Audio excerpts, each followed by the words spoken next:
there yet? Follow the next exit back to the Fixed Ops Roundtable Route 66 road trip event. We're driving innovation with the Radical Change Panel up next.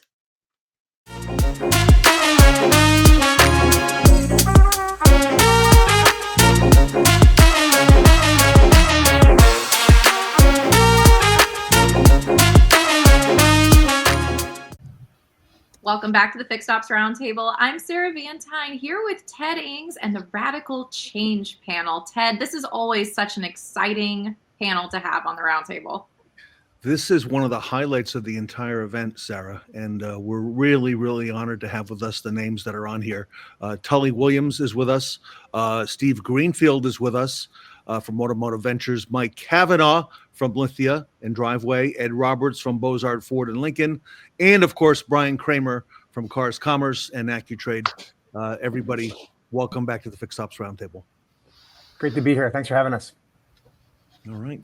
Well, Steve, a little earlier, you kind of gave us a glimpse into the vision of what's ahead. Anything you want to set the stage for here as we talk about radical change, which I know is one of Mike's favorite themes?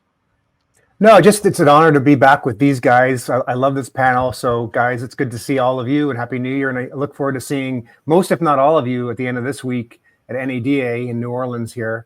So, no, I'm looking forward to the conversation today. And I think we'll touch on a bunch of things that Sarah, you and I and Ted talked about on the earlier session, including AI and automation. But I think, the one thing I'd love to, tease out of today's conversation is really for those folks that are attending NADA this week, what should they be looking out for and how can they use their time most productively on the show floor? Yeah, great. And Brian, to reference an earlier conversation that we had as well with Sarah, I've learned a lot in the last couple days since we chatted, and the power of AI is already here now and it's working, and you've had some great examples for us. Yes, actually, I've learned a lot myself, and it's continuing to teach me every day as we keep going forward. And I think that there's a lot of possibilities that nobody's even thought about yet. That one thing leads to another. It's almost an exponential effect. Mike Cavanaugh, what are you seeing there at your group, and as you look around the industry with your peers? I think AI has a lot of potential. I think we're still in the very early stages of it. We've used AI in a lot of different parts of the business, on the sales side and on the service side. And I think the biggest learning for me is, implementing AI is a lot like hiring a new employee. If you don't take the time to properly train the AI and set it up and constantly learn from it and kind of coach it, so to speak, you're going to end up with the same results that you probably have if you didn't properly onboard and set up and coach an employee. So I think that's the biggest learning. I think when AI is new to folks in the dealership world, we tend to think it's set it and forget it. We have that bad habit, I think, in automotive of doing it with any vendor is there's a silver bullet and we sign up for the service and we expect it to just be autopilot. And then, it sets appointments for us in service, or it sells cars for us on the other side of the business. And that's just really not the case. So I think, we've seen mixed results, but I think we've had a lot of really good learnings and some great successes from the folks that really, approached it the right way. Ed, we had a chance to visit with you just last month. You're working on a lot of things now. I know some are still under wraps, but you're not afraid to go out there and do new things. Well, you have to challenge status quo. And as we're talking here with Steve talking about what we're going to see later in the week at NADA, and Mike talking about and Brian both talking about AI. AI is exactly what Mike just said. It is like another person. And if we don't onboard them properly, they'll never deliver what we want them to deliver.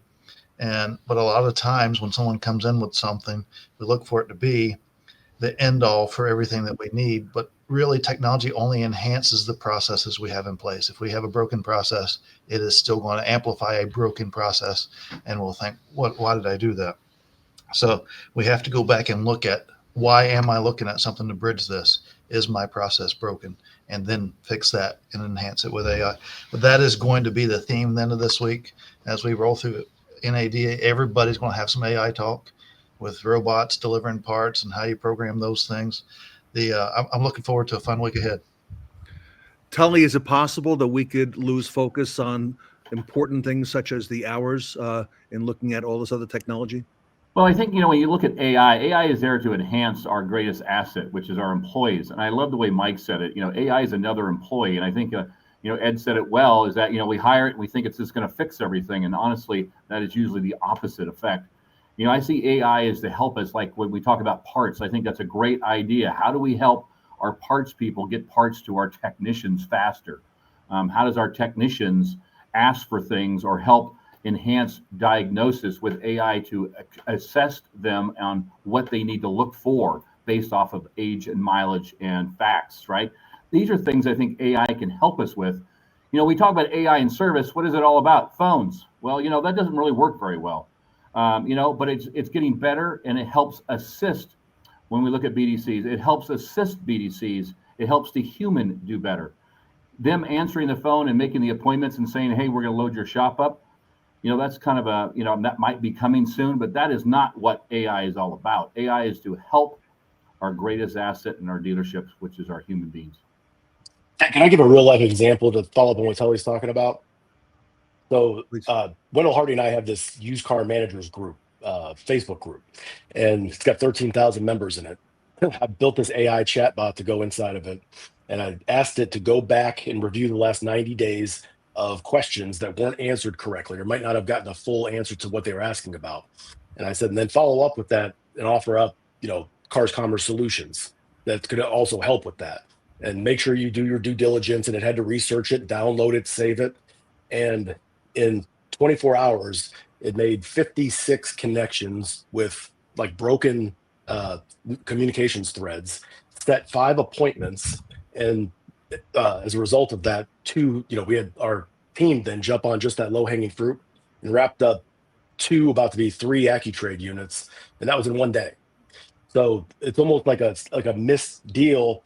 The other thing that I'm doing is trying to figure out for marketing and social media, what is everybody asking about throughout this whole thread, right? What are the questions 1, 2, 3 to make sure? Because what I'm realizing now is when you can analyze data that quickly, is that most of the time we're focused on things that don't matter or that don't matter to anybody else. So are you actually addressing the client concerns or your customer concerns or whatever you're targeting at? To be able to assimilate that much data that quickly makes much more efficient use of your employees' time. So you're not focused on the wrong things, you're focused on the right things.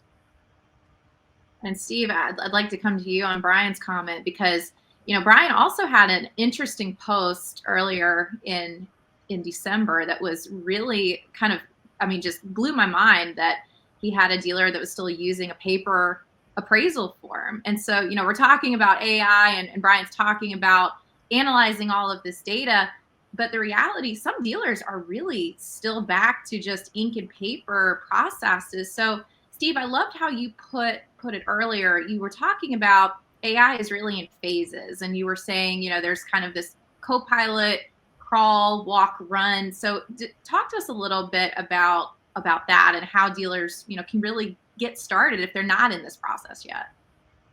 Yeah, I'll try to link together maybe what Mike and Brian said here. That one, what Ed says resonates with me. If your process is broken, don't even bother to try to bring in technology over top of it, because you're only going to sort of amplify the issues you already have.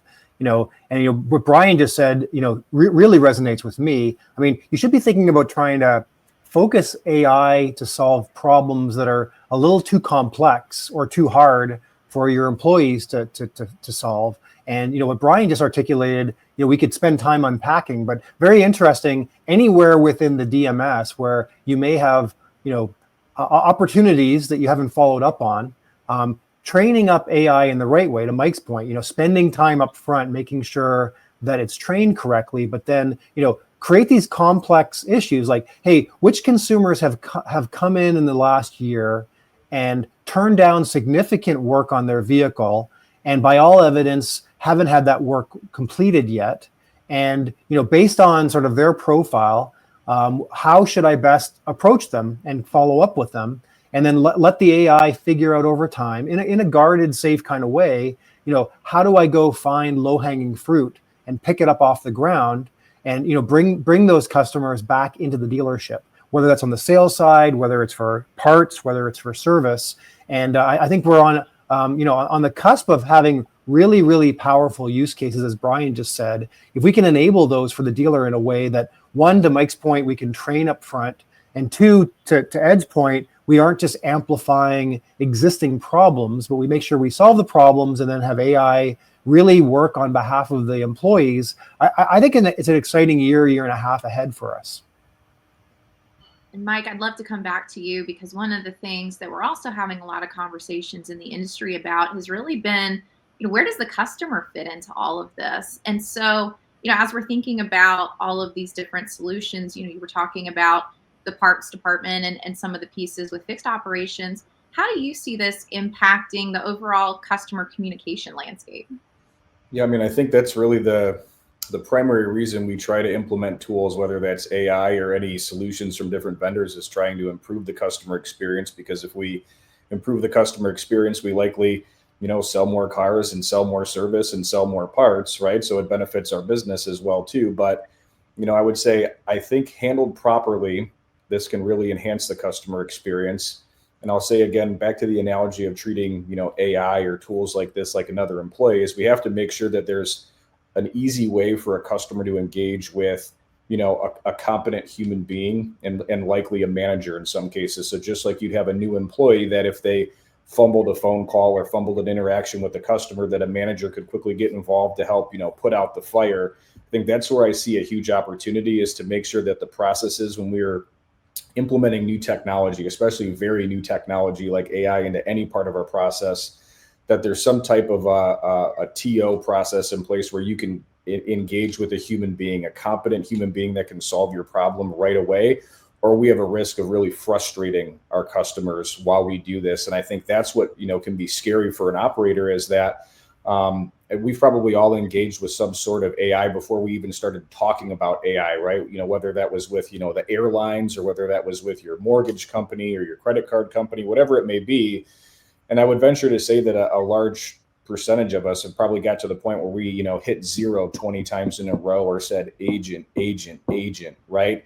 And it kept going through this, death loop that got you very frustrated and upset. And if you ever listen to your phone calls in sales or service, which, hopefully a lot of folks do, you might hear some choice words that you really wouldn't want to hear from a customer when they get to that point. So I would say, from a customer experience standpoint, if we treat any of this new technology and new processes and new tools just like we would treat, hiring and onboarding a new employee, and we make sure that we have, manager engagement very easy for a customer to get or to engage with, then I think this can really enhance the process. If we don't have that, I think we could be in jeopardy of really damaging the customer experience in many cases, no matter what part of the business it's in. Tully, as Mike was describing the pieces with communication and BDC and having maybe some of those drop conversations, what elements do you see, in the Nilo company where AI could really enhance either the training or, how the processes evolve? What do you see coming in the future?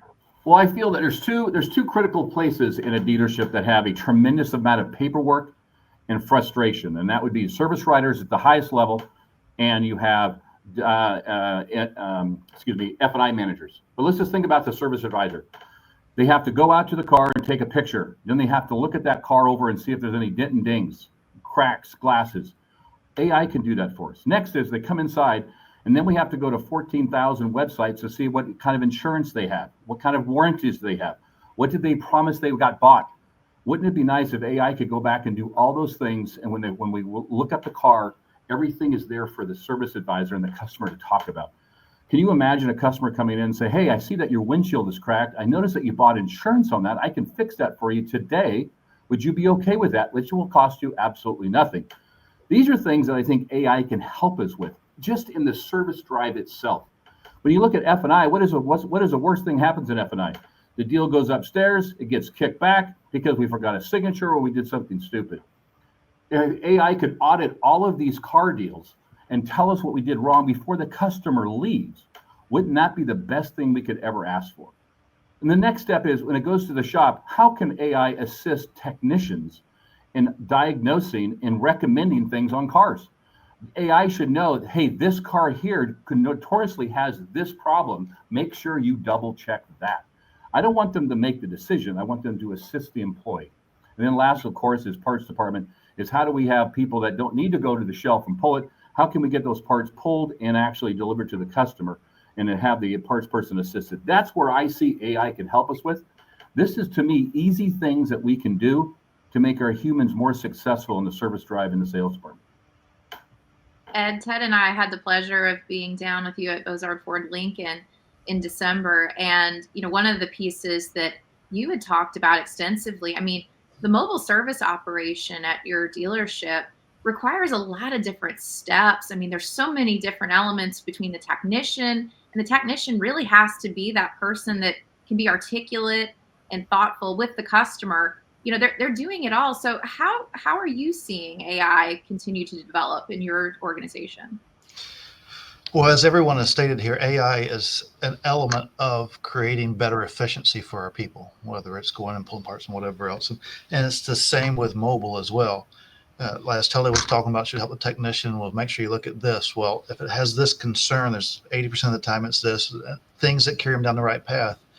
Not only for the technician to be able to diagnose it correctly, but also for me to be able to load that mobile unit with the right parts to fix that vehicle the first time when I go out there to it, and rather than have to come back.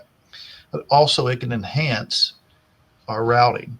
Well, if we go to this one first, because traffic may be higher here this time frame, it can enhance our routing, and we're working with a company to do those things. Because as we look at it as humans, we'll look at it, well, straight lines where we need to go. We need to go from here to there or whatever else, where it can calculate in predictive traffic and all those things. So that's where it really helps with efficiency. But as Mike was talking about, trying to get out of that loop, if we don't look at it through the customer's lens, then we're not going to become more efficient. We have to look at it through their lens and make sure they're getting the experience. Because if they're not, if they're the ones wanting to abandon it all the time, then we're not making anybody more efficient. But what I would caution the entire audience is to have a desired outcome. Every time someone comes in to sell us with some type of new technology, we say, okay, that's great. That's exactly what we need. And we don't have a desired outcome to measure whether we're getting the outcome that we need to. So if we're just bolting it on in hopes that we get a better result, then it's just a wish and a prayer. So we got to have a desire of what we're trying to accomplish. And AI is enhancing our mobile operations. It will continue to enhance it. It should enhance everything that we do, but you got to have the things that it can enhance so you can get the desired outcome. Brian, if I can follow, go ahead. Mike, I was going to follow up. Just a few months back, you and Sarah and Brian and I, we were up in Michigan with you at Northwood University, and you made a statement that really hit home with a lot of people. Okay, and you referred to our industry that have to remember that we're really kind of in the hospitality industry. And would you mind elaborating on that? Because again, that really struck a chord with a lot of people, including myself. Yeah, for sure. I mean, we really are 100% in the hospitality industry. I think anybody that is in any type of brick and mortar retail operation, you could be selling clothes, you could be selling cell phones, you could be selling cars, right? You could be selling service. You are in hospitality. If you are not excellent at hospitality, you really don't have much reason to exist for a customer. If you think about it, anything that we do is servicing a vehicle. We can deploy people in vans now, right, Ed? We can send people to go work on your car. We don't need to have, unless we're great at customer service and hospitality, right? We become obsolete to the customer, right? To the customer, we become obsolete. On the sales side as well, we've seen how much Cavanaugh has continued to grow on that used car side. We see Amazon continuing to want to get into this business on the new car side, right? If we are not excellent at hospitality, we will eventually be phased out. So I think unless we embrace that, I think we have a really great place for customers on both sides, sales and service of the business. But we have to own that and have a passion for that. And I think as leaders, we have to do a great job of reinforcing that all the time, of hiring people for hospitality, hiring people that want to help people, that care for people, that want to serve people, not just people that want to sell or are good at selling. I think we do that in sales and F&I and service all the time. We hire people who are good at selling or closing. People don't have a lot of value in being sold or being closed. They do have a lot of value in feeling like they're taken care of and in hospitality. And I think that's what we've got to really do. And if we want to think about radical change in our industry, that's where that radical change, I think, comes from, is really evolving into a hospitality business. Brian Kramer, would you mind following that up? So to tie into what Mike's talking about, we have a saying at AccuTrade that we're looking for the best openers, not the best closers. If you want to acquire cars off the service drive, you have to be an opener, and that's a much different skill set than a closer. And here's a couple notes that I took. We talk about hospitality because I couldn't agree with what everybody's saying anymore, especially what Mike just said. But you have to train the AI. When I was going down this road, the AI was robotic, not personal, just canned. So I had to train it to be personable, witty, with drops of humor. You've got to be that specific, and you have to say you are a data, automotive retail data specialist, combined with a hospitality expert, so that it knows exactly how to reference back as it's communicating with people. I also think that as I mystery shop different dealers that I know are using this at a higher level, is that we've got to get away from saying, we need to be transparent, just like we are with other parts of our business, and not just say, hey, this is Ron, and I'm going to be helping you today. They need to say, I'm the AI assistant, if they want to call him Ron or whatever, but not try to make it seem like it's a human. And then there's this confusing thing when the client shows up at the dealership. Oh, you're here to see Ron. And everybody's like scrambling. It's some weird, awkward thing. Determining subject matter experts. When I was doing a mastermind group in this used car managers group, it was saying, hey, would you like me to set up a mastermind group? It seems like there's a lot of group experts. I'm going to nominate this person, this person, and this person. This person's good at AccuTrade valuations. And basically it sets something up to have a roundtable, like a fixed ops roundtable, but with used cars, where it could reference somebody who's good at this type of value or somebody who's specialized in this. And it categorized badges for everybody on what it thought everybody should be. It scheduled a meeting in Facebook, put it into everybody's calendars. And all it does is just ask me, I would recommend this. Are you okay to move forward with this? Yes or no? So using it to leverage things like that. You could use it for, service clinics, identifying broken loops in communications where somebody dropped off or they didn't answer the question truly. They gave them a canned answer. When can you come in? Instead of actually addressing and acknowledging the client's initial response. Training. I think process, procedures, and how things are done. Not only are they going to benefit from an SEO standpoint, who knows if there's even going to be a search in the future because you're creating it. But what AI looks for is it looks for the how, not the what. It looks for, do you have a process? First you arrive, then you can expect this, then you can expect this. Now, I trained ours. I said, I don't want you to just serve up PDFs that, this reference this or this video could. I said, I want it only to be presented in a contextual format so that it's always, so it's transcribing videos, it's ingesting audio, it's ingesting PDFs, and combining all of that into one centralized way to speak to somebody in a contextual way. And then creating ultra customized communications. And what we did with this, and I'm in pilot on this right now, is having it go through anybody that it's communicating with, going through not just Facebook, but all their social media accounts and every single post that they've done for the last 3 years, their bios, everything about them that's online. So now it's connecting with things that they've asked about or they've mentioned on previous posts and tying that in and pulling it into the conversation as a hot button to address it that most people probably would never know. And it does it in the blink of an eye. And then the last thing I would say is probably the most important, and I'm sure Steve has some feedback on this. All this is very exciting. It's very shiny. It's it's new, right? But the most important thing is, are you protecting your data? And the more stuff that you do in somebody else's ecosystem or environment, the more of your proprietary information you're going out. So I see a future where there's a dealership ecosystem that's secure, just like Google Drive. And then there's also, I've already started building my own, a digital assistant, AI assistant that is your extension. Like I used the other day when somebody wanted me to explain to them how my sales log worked. I just sicked my personal AI assistant on it. And I said, hey, this gentleman on Facebook asked me a question about it. Can you write him a how-to manual and then follow up with him to make sure you answer all of his questions, which would have taken me an hour or two to have those conversations. And it's facilitating. All it does is give me feedback as to how the conversation went, and it's all resolved. And I had to do nothing except for ask it that question. So I think that's the future as I see it. Steve, it sounds like we're still in a people business and have to recognize that throughout.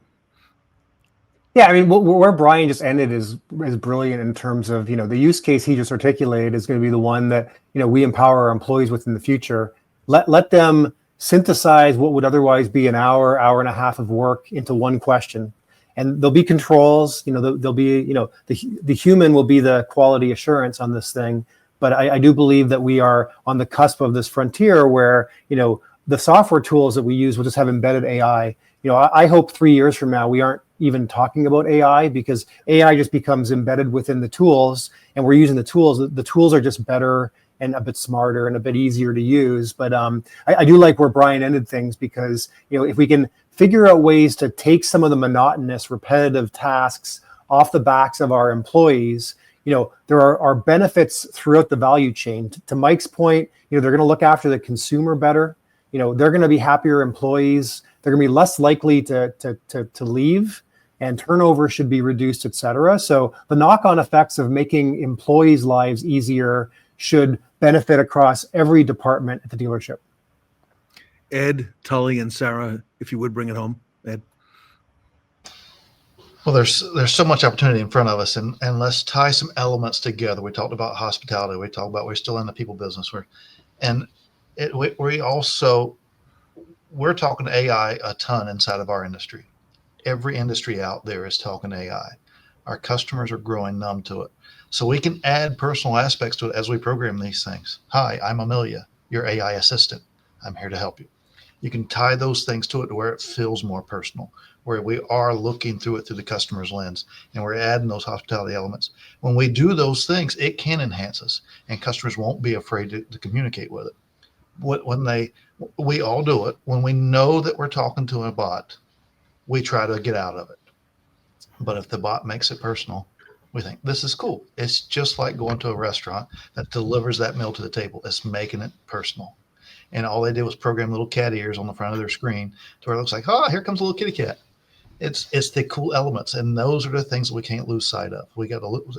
And then we can talk about what we can do with Amelia or whatever we name it, rather than let me change AI.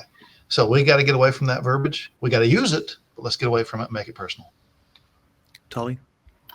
I would agree with Ed. I think that, the issue is I want to enhance the customer environment, but here's the deal. I really want to make it where it helps our employees do better assisting our customers. And I think as NAD comes up, that's what we should be asking their vendors. What are we doing to help our employees make our customers happy? And I think that that's going to be the biggest challenge. That's going to be the biggest challenge for all these companies, not just to sell something that has the word AI in it, and we're just going to go, oh, okay, it must be right. It's got to be something that's valued. And I love what Mike said. It's another employee. Great point. Sarah? Ted, it's always such a pleasure to hear from all of these experts on this panel. And I mean, radical change, it's here. And that's really, the roundtable, we have so much exciting conversations, so many opportunities to hear from these experts. It's just, I'm excited, Ted. There's a lot coming on the horizon for not only the industry, but also the roundtable. Thank you, everybody. Honored to have you with us here today to kick things off.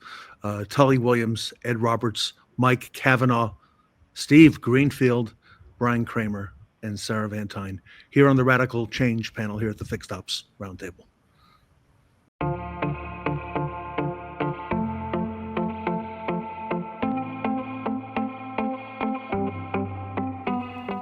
Hello, I'm Dennis Quaid. Advancements in technology have revolutionized the way we conduct business. Today, the quest for faster and more efficient mediums is leading to even greater technological advancements, as we're about to discover. As the global economy continues to transition to a more service-based approach, shopping and buying priorities continue to evolve. Retailers, including automotive dealerships, are affected by this paradigm shift as customers are increasingly viewing time as their most valuable commodity. When I go to the dealership, a lot of the times it takes forever to get things done. When you take your car to the dealership, it's just the hassle, and it's just the ugh. I prefer only the dealership to work on my car, but the time risk makes that hard because it can literally take 2 to 3 hours just to get an oil change. Automotive dealerships have struggled to make progress on the ranking scale of public trust. The perception persists as outdated and out of touch with the value of customer time. Fortunately, artificial intelligence, AI, is becoming a cornerstone of modernization for many businesses, and car dealerships are prime candidates. One type of AI, computer vision, is making huge strides by turning cameras from passive observers into proactive assistants. A primary dealership challenge is the number of moving process pieces involved in sales and service transactions. Advancements in computer vision understand the desired process and analyze camera footage at hyperspeeds to isolate delays and patterns, both good and bad. We think that artificial intelligence is really going to help us improve the customer experience, and it's also going to help us deliver optimized business processes. It allows us to alert the right people at the right time, and with that type of technology, we can prevent problems before they happen. So for us, it's about making sure that if we identify an issue, we can solve that problem ahead of time before it goes off the rails with the customer journey and make sure that experience is what we expect it to be and also what we know the customer expects it to be. Visual AI software providers are automating cumbersome process points with a smart space approach. The real beauty of computer vision interacting with vehicles at a dealership and their traffic flow is it can be assistive without being intrusive. The fact is, car dealerships and their customers want the same thing: make it faster and easier to do business. The AI system identifies process opportunities and bottlenecks, providing real-time alerts and data insights to employees. This type of AI is really beneficial. It's actually saved us time. Rather than having to get up and go get information, the flick of a switch, we can get that information. So it's definitely wherever we can save time, I'm all for it. By utilizing smart cameras and AI technology, processes like vehicle check-ins, appraisals, and cycle times can be streamlined, offering customers a better experience. I think if they can tell me the value of my car, like on that day, right on the spot, definitely good information to know. Do I want to know how much my car's worth? I mean, yes, absolutely.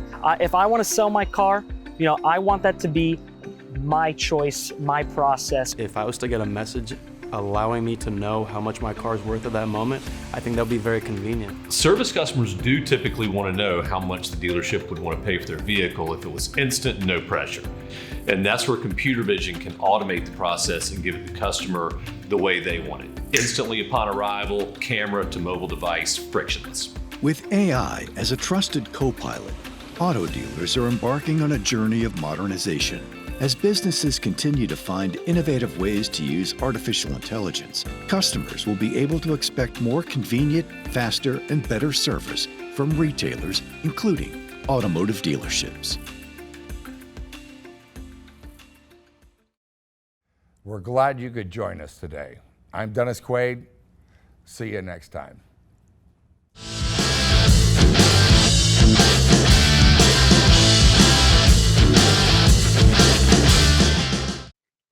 Here to help us gear up for our road trip is the Director of Business Development and Market Research at BG Products.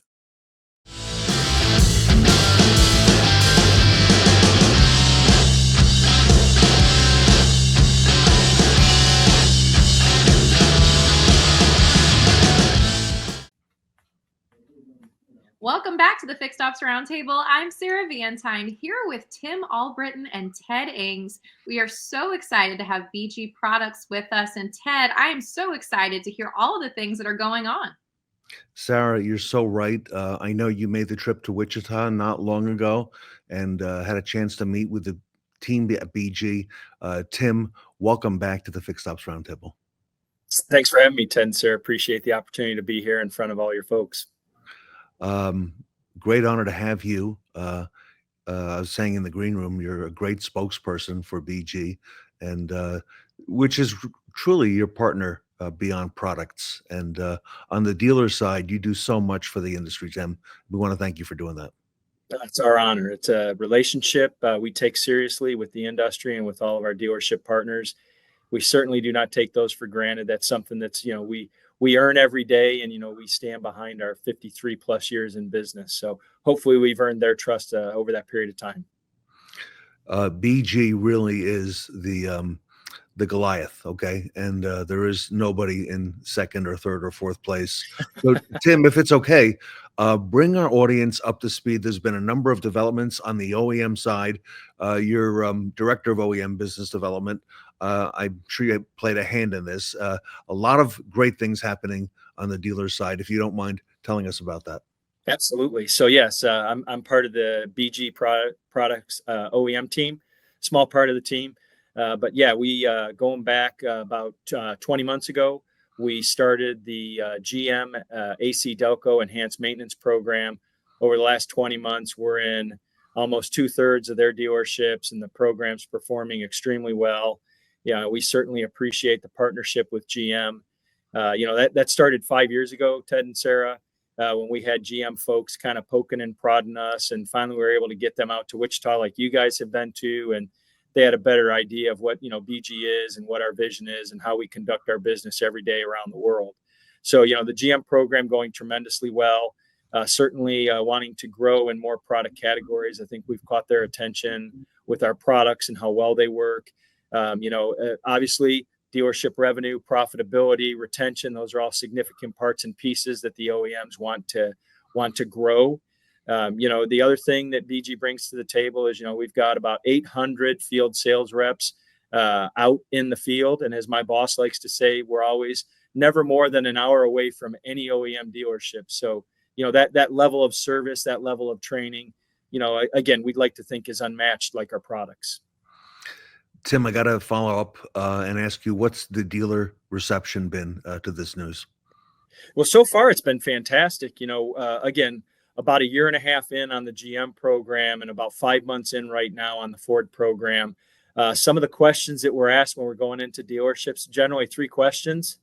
What changed? What took so long? And what's next? So when you walk into a dealership, you certainly have their attention when they're asking questions like that. They're certainly very, very engaged. And again, we're very thankful over our time in business. Our reputation has grown for the better. And, a lot of the dealerships, they know the BG logo, they know what we stand for, and they know what we do for them. Tim, it was incredible getting the opportunity to meet you out in Wichita and get to see BG products and the incredible facility you have. I just wanted to know too, one of the things that really stood out to me was the attention to detail that really you place on the dealership's end customer experience. So these service advisors, these technicians, along with BG products, at the end of the day, the dealer is responsible for that reception and that servicing that happens with the customer. So how has this OEM relationship really helped that part of the equation? It helps on a lot of levels. The fact that when we go into a dealership, we certainly understand their world, maybe almost as good as they do. We understand how complicated it is on the service drive. Let's not forget the parts department. You have to make sure that we have them engaged. And oh, by the way, let's not forget the technicians. They have to be able to do the service correctly for the vehicle owner to make sure that the vehicle is, in better shape than when it came in. So you guys know very well, and so does everybody that's watching right now. That's a complicated formula to get right. So, we had to appeal to the OEMs first. And, we could certainly talk about the process that we went through with all of their various departments and various expectations. But, we went through a similar process at every dealership. When we do bring a dealership on with the OEM program, whether that's General Motors Enhanced Maintenance Program or it's the Ford Enhanced Chemicals Program, we want to make sure that, again, we are training the service drive properly, which really starts with the fixed ops director, fixed ops manager, making sure that they're on board, because if we've got them on board, they're going to hold their teams accountable. So the service drive, again, you guys know service advisors, they're spinning plates left and right. They got a lot going on. And here we come in with another program. So, that's a significant part on it. The fact that this is an OEM program, we have to go into the parts department and show the parts manager where these parts are in their world. It's not the BG world anymore. It's now the OEM world. We refer to it as the Ford program, and we refer to it as the General Motors program. So we have to go into their world and show them how to order product and where the OEM created resources are. And, if we've done that right, then we have to go out and, we have to do the demos. We have to make sure the technicians understand the value, understand how to properly do the service. So, every dealership's a little bit different. You guys know that. And, we always want to make sure that we're going through all of those steps or required steps. Again, I could bore you guys for hours about how deep it goes below that. Something as crazy as op codes and making sure you have customer facing materials and, make sure we're training the service advisors on keywords on why the service was approved by the OEM and what it means to the vehicle owner. If we do all that right, we've got a chance. And that's the exciting part. Tim, there's a General Motors program, and there's also a Ford Motorcraft program. If you don't mind, a little bit about that. Sure. So both programs are very similar. Both powertrain, all their powertrains have some very similar powertrain degradation issues as we've seen over the years. Our program on our side started almost 10 years ago. And as we learn, the OEMs, they watch us pretty closely. We're flattered by that. And, as it turns out, GDI engines have some pretty well-known degradation issues, whether it's the EGR on the turbo or it's carbon buildup. If you get that wrong, it could lead to warranty issues. If you get that right, it leads to a happy customer. So again, with the GM team started 5 years ago, throw a pandemic in the mix and throw some folks constantly moving around out on the GM field and then in corporate headquarters up in Michigan. And, we can blink and get to 5 years pretty quick. But the great news with General Motors was, pretty much every challenge that they threw at us, every area they wanted to investigate, I think we came through with flying colors. And, with Ford, we all know the OEMs watch each other very closely. The dealership groups, they all watch each other very closely as well. So, the Ford conversation was always going on.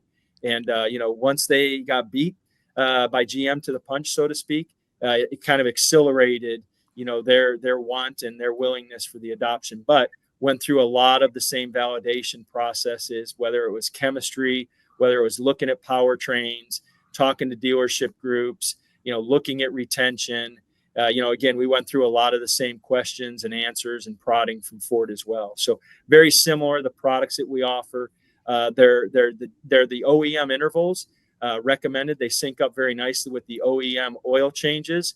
We all know that a lot of folks, sometimes 75 to 80% of folks who go to an OEM dealership for service, it's an oil change or it's an oil change in something else. So, we kind of looked at it as aligning up perfectly with the OEM focus on the service drive. So again, Ted, Sarah, lots more beyond that, but that's kind of the high level overview of what's happened over the last 5 years. Tim, this may be a question that gets a little bit difficult to answer because I know some OEMs are very secretive about, their secret sauce and what they're working on or what they're doing. But could you share with us a little bit? You mentioned the research and how BG really looks at these issues, and being out in Wichita, it was amazing to see the lab firsthand and get to see all the science behind the scenes that's happening, where y'all are really, really helping these OEMs out. So how does, some of this research process get started, and how does an OEM really start to partner with BG in that way? Sure. So, from our perspective, powertrains have, they continue to evolve. They're not going away. Thankfully, we're going to have internal combustion engines around for a while, but from an OEM perspective, a lot of them are turbocharged. It's one way you can get a small engine to be very efficient and act like a big engine. And when you turbocharge that engine, there's some, there's some natural dirtiness to that as far as the combustion chamber goes. So 10 plus years ago, as we were following powertrains on our side, on the BG side, we started noticing carbon buildup in the combustion chamber, around the piston rings, on the valve stem. We started seeing some buildup on the fuel injector head as well. So when you pull all of that together, the engine's going to lose a little bit of powertrain efficiency, may feel a little sluggish. You're going to lose some fuel economy. Again, you're going to lose some horsepower. So our product technology team started looking at what kind of chemistry would it take to help clean up some of that and restore it back to almost new condition. So, again, you guys have both been fortunate. You've been to BG, you've seen our Wichita operations, our proving ground team. We go out and we buy test vehicles, sometimes 0 miles, sometimes, half-life, 50,000, 100 miles. And what our team will do is they will take that engine apart. We'll look at what it looks like. And then what we'll do is start running our protocol on that engine and see how we clean up. And, thankfully, we were doing that long before 5 years ago. Sure. And, quite honestly, we knew the GM engines pretty well, whether it's a 3-cylinder, a 4-cylinder, a 6, a V8, we knew those engines pretty well. And we were always taking the same path with Ford. And with Ford, it was really interesting for us because they've turbocharged so much with their EcoBoost. We thought Ford would be the immediate opportunity. And it turns out, we caught GM's ear. Again, Sarah, you mentioned it, our proving ground team, they do a tremendous amount of time testing vehicles. With this particular program, the team has tested over 200 different vehicles based on powertrains, based on make. And, what we do is we conduct up to 3 services per vehicle. We may have 3 vehicles out there, and we'll take a look at what it looks like before. We'll run the services, we'll put miles on the vehicle, and we're always going to look for the cleanup. So that's part of how we validated it on our side. And then we put some of that data, the visuals, the quantitative data in front of the OEMs. And Ted, I think that's really how we got their initial interest in it. We were trying to be very matter of fact with what was happening, showing them the cleanup, and then what you can do over a period of time. So again, that technical perspective on it, I think really kind of helped keep the door open once we started talking to them. And Tim, on behalf of the dealers, BG has made a tremendous investment in this industry in Kansas, not just in Wichita, but I had the opportunity to go, I believe it's about 30 miles away to the El Dorado facility and see our manufacturing facility. Yeah. Let me tell you, you back everything up with state-of-the-art, brand new, clean, beautiful facilities where you also, I noticed, package a lot of these for the parts department so that the technician doesn't have to reach for individual items. You kit them. I believe that was the phrase, the kitting, line. And amazing to see how you put that together and then how you deliver it to the dealers. I think you even bought the shipping company, and that's now BG as well. Yeah, man. During the time when we couldn't get products from other places, you did. Right. No, you're well read, well remembered. So I'm going to put you up front as a spokesperson, Ted. You've got a lot of it right. Yeah, absolutely. So our manufacturing facility, state of the art, we're continually updating that, adding new product lines, making sure that it's always efficient, making sure that the product is absolutely as pure as possible as it can be. But no, that's absolutely right. And from our standpoint, we learned a lot of things like other folks from the pandemic. We never want to let a dealership down. We never want to let their customers down. But yes, a few years ago, we had an opportunity to purchase a trucking company. And now we've imported that into the BG world, and we're shipping products all over the United States, up to Canada. We do a lot more with that company, and we're very thankful to vertically integrate them in. It's just part of, being BG, more of us being able to, again, ensure that we don't let our customers down. Tim, another element that really comes top of mind in speaking about the OEM relationship. So, we're seeing and we're having all these conversations with dealerships and parts availability. There's been some challenges, and Ted mentioned, you have your own shipping, everything is really controlled and helped by BG. And so the dealers don't really have to worry about some of those pieces. The other thing that we've been seeing a lot of is, these higher mileage vehicles that customers are holding onto their cars longer. They're keeping or buying and searching for pre-owned vehicles that maybe have a little more miles. So how do you help the OEM, really relay the value in what these services are on some of these older mileage vehicles?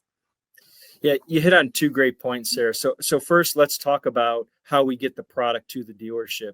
In the OEM worlds, a lot of what they use is they use they have their DCs around the country to get parts to dealerships pretty quickly. And, one of the pieces that BG brings to the table, part of our value proposition is we deliver the product directly to the dealership. I contend nothing replaces face-to-face interaction than better face-to-face interaction. So when we've got our 800 folks out in the field calling on dealerships virtually every day, including weekends, we're able to not only see the product that's on the shelf, we're able to ask a lot of questions. If we need to retrain, we retrain. If there's anything else that we need to be providing, we'll certainly provide that to them. So that product delivery on our side of the fence. That whole system was already set up. The whole infrastructure to do that was already there. So it was easy for us to kind of sink that in and, match up with the dealerships. Obviously you never want a dealership to have too much product, but you never want them to run out. It's always about selling. We always want to make sure that we have the product on the shelf and that everybody's trained, and the entire process works really magically if you're able to do that. So that absolutely was part of the equation, why the OEMs, looked at us very seriously, and, part of our value proposition. So, next, if I could address the higher mileage vehicles, I can't remember where I heard it, but 200,000 miles is the new 100,000 miles. The vehicles, we expect them to last an incredibly long time. The vehicles are getting incredibly complicated beyond just all the electronics on the vehicle. The powertrains are certainly complicated with turbos, twin turbos. Some are supercharged and turbocharged. It gets crazy quick. So, honestly, really, what can we do to help make sure that vehicle can get to 200,000 miles fairly effortlessly? How can we make sure that we're maintaining that powertrain at the highest level? And that goes back to the OEMs validating our products and services. Not only did they see what we did, but they did a lot of testing on their own as well. And testing continues to be ongoing with them. So, they tell us they believe in what we say, but then they do their own testing, and then they come back and say, yeah, we see what you did. So, that's always good affirmation to find out. So, it's really a lot. You think about the drain intervals that these vehicles have now. I'm old school. My dad trained me every 3,000 miles, get your oil changed. Now we've got some OEMs, it's once a year.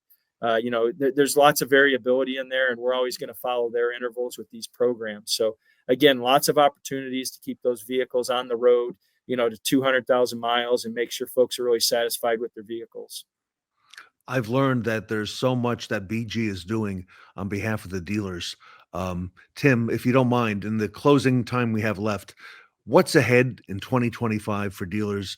BG is more than just now your partner beyond products, to use that phrase, but you're doing so much on the dealer side as well. Yeah, you think about it, dealerships, they want revenue. They want revenue in every aspect of the dealership, whether it's the shiny new metal going out the front door, whether it's the used vehicles being sold, certified pre-owned, you name it. Not that the backside of the dealerships forgot anymore, but, the revenue on the service side is absolutely incredible. You look at how busy dealerships are these days. I've got a favorite dealership here in Wichita. They've never let me down, but they tell me when I come in, Tim, are you waiting or are you going to leave the vehicle?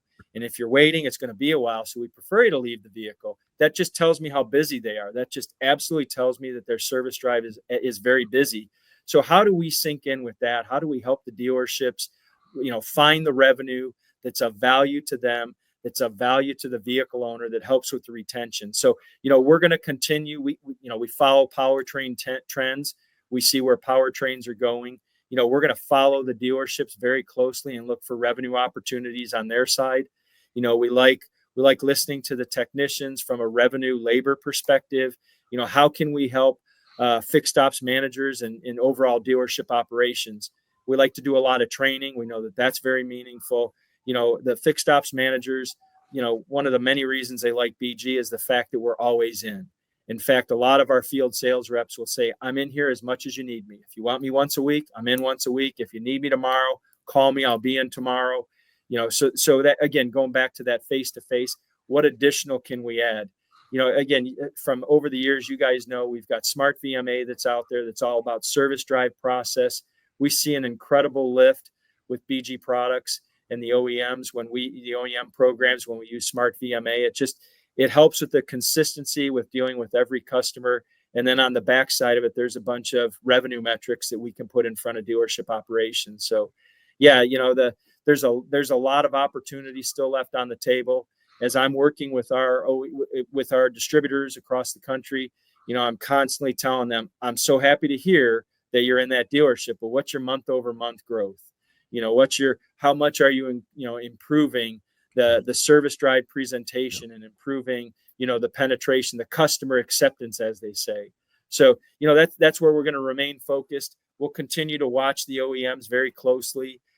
We like listening to them. We like challenging them and putting new opportunities in front of them.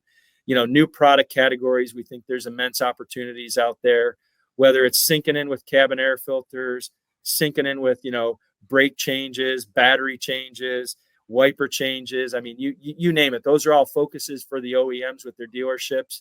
And, how can we assist and how can we help grow those product categories? So it's exciting. I always say, the days go by very fast here because we've got so many things that we're excited to be working on.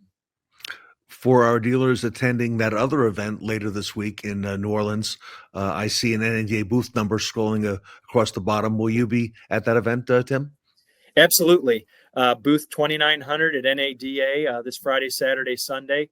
Certainly would love to have folks out. Anybody who is on your event right now, Ted, they are personally invited by me to come by our booth. And if you guys see me, make sure you say that you saw me on Ted Ings. And certainly, I tell you what, I'll have something special for you at our booth. Come by and please see any of us. If you see me, come by and tell me that you want your swag, and I'll make sure that we've got it for you. All right. That's good news, Tim. Thank you so much. And for folks who may not be going, what's the best way to reach out to BG? If they're not yet a BG client, what's the best way? So best way is bgprod.com. We've got a contact us information there. You can certainly put that in. That is looked at constantly. But if I had to guess, I would say most of the dealerships probably know who their local field BG sales rep is. And as always, those are going to be your quickest point of contact.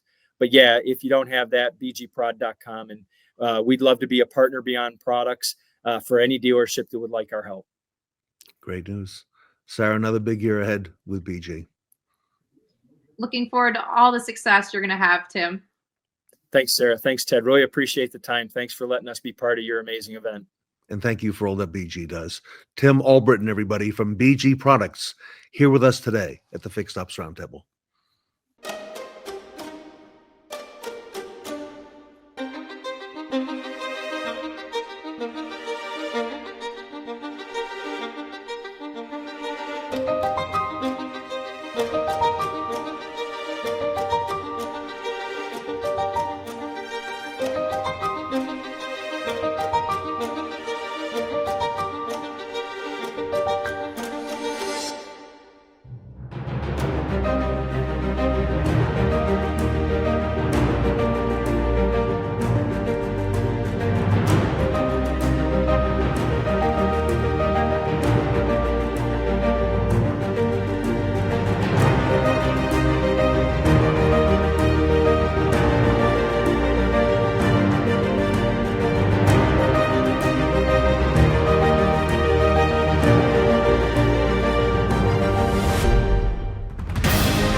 Is the year of the parts department, and we are excited to highlight some of the best in automotive.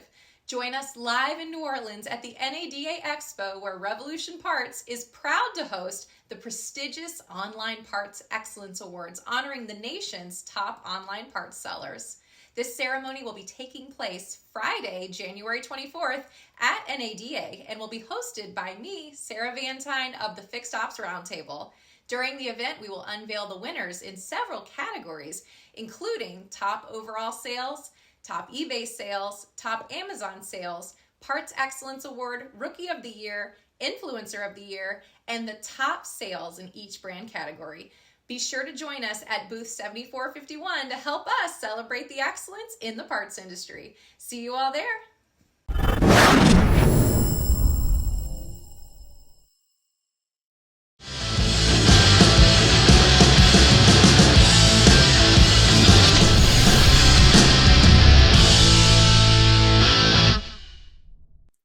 Take a moment now to pull out your phones to scan the QR code on your screen to vote for the Sean Butler Best Practice Awards that will be announced at the end of the event.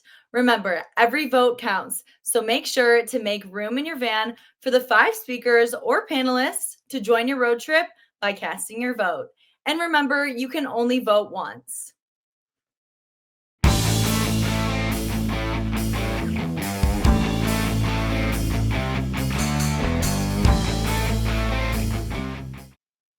Learn how Bozard Ford Lincoln is driven to inspire with the Bozard Technical Institute and Bozard University.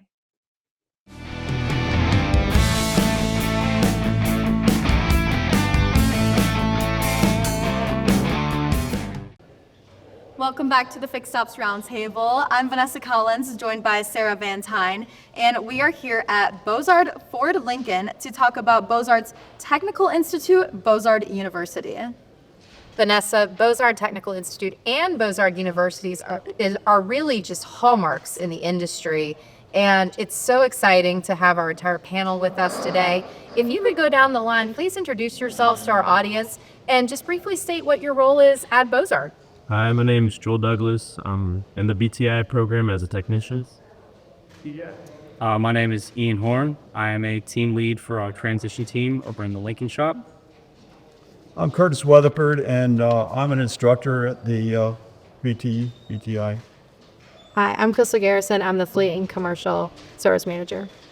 I'm Grace, and I'm the Director of Brand Experience, and I've helped to create the Bozard University brand.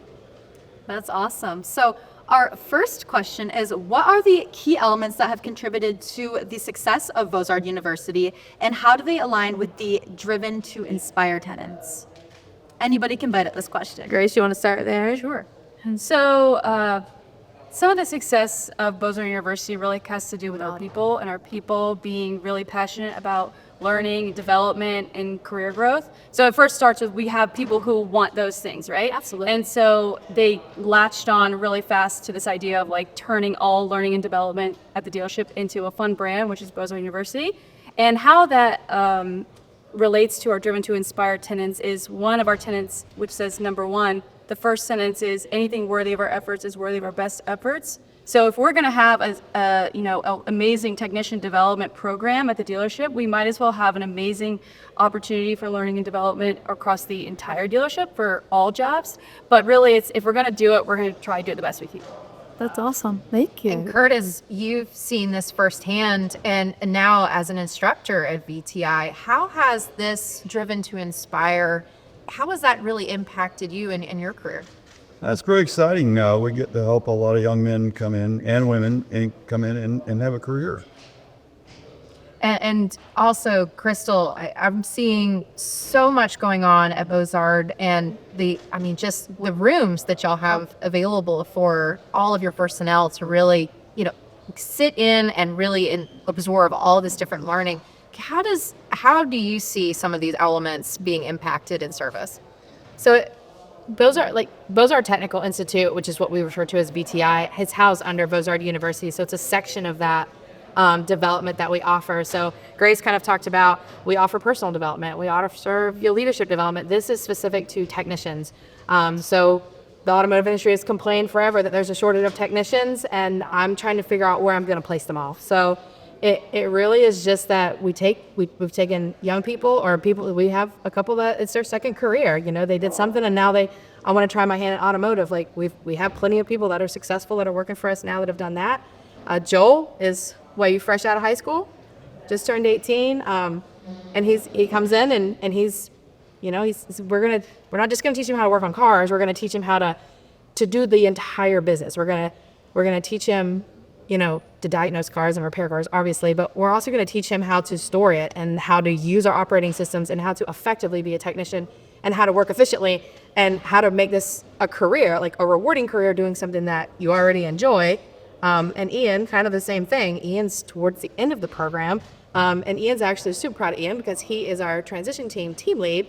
So he has got an opportunity very early in his career to not only learn and be a technician, but now he's leading a small team of technicians as well that are kind of in varying degrees of where they're at. So it's really awesome. The program is in place to help young people that want to be technicians to flourish and actually have a thriving career.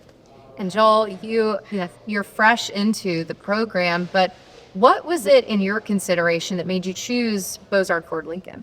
Well, so I've always heard rumors about how good they are to the people. And like, I know a couple people here, you can see how they are. And I just wanted to be a part of what they had. And Ian, you're a testament to the success of this program. Could you speak into a little bit about how it's transformed your career this time?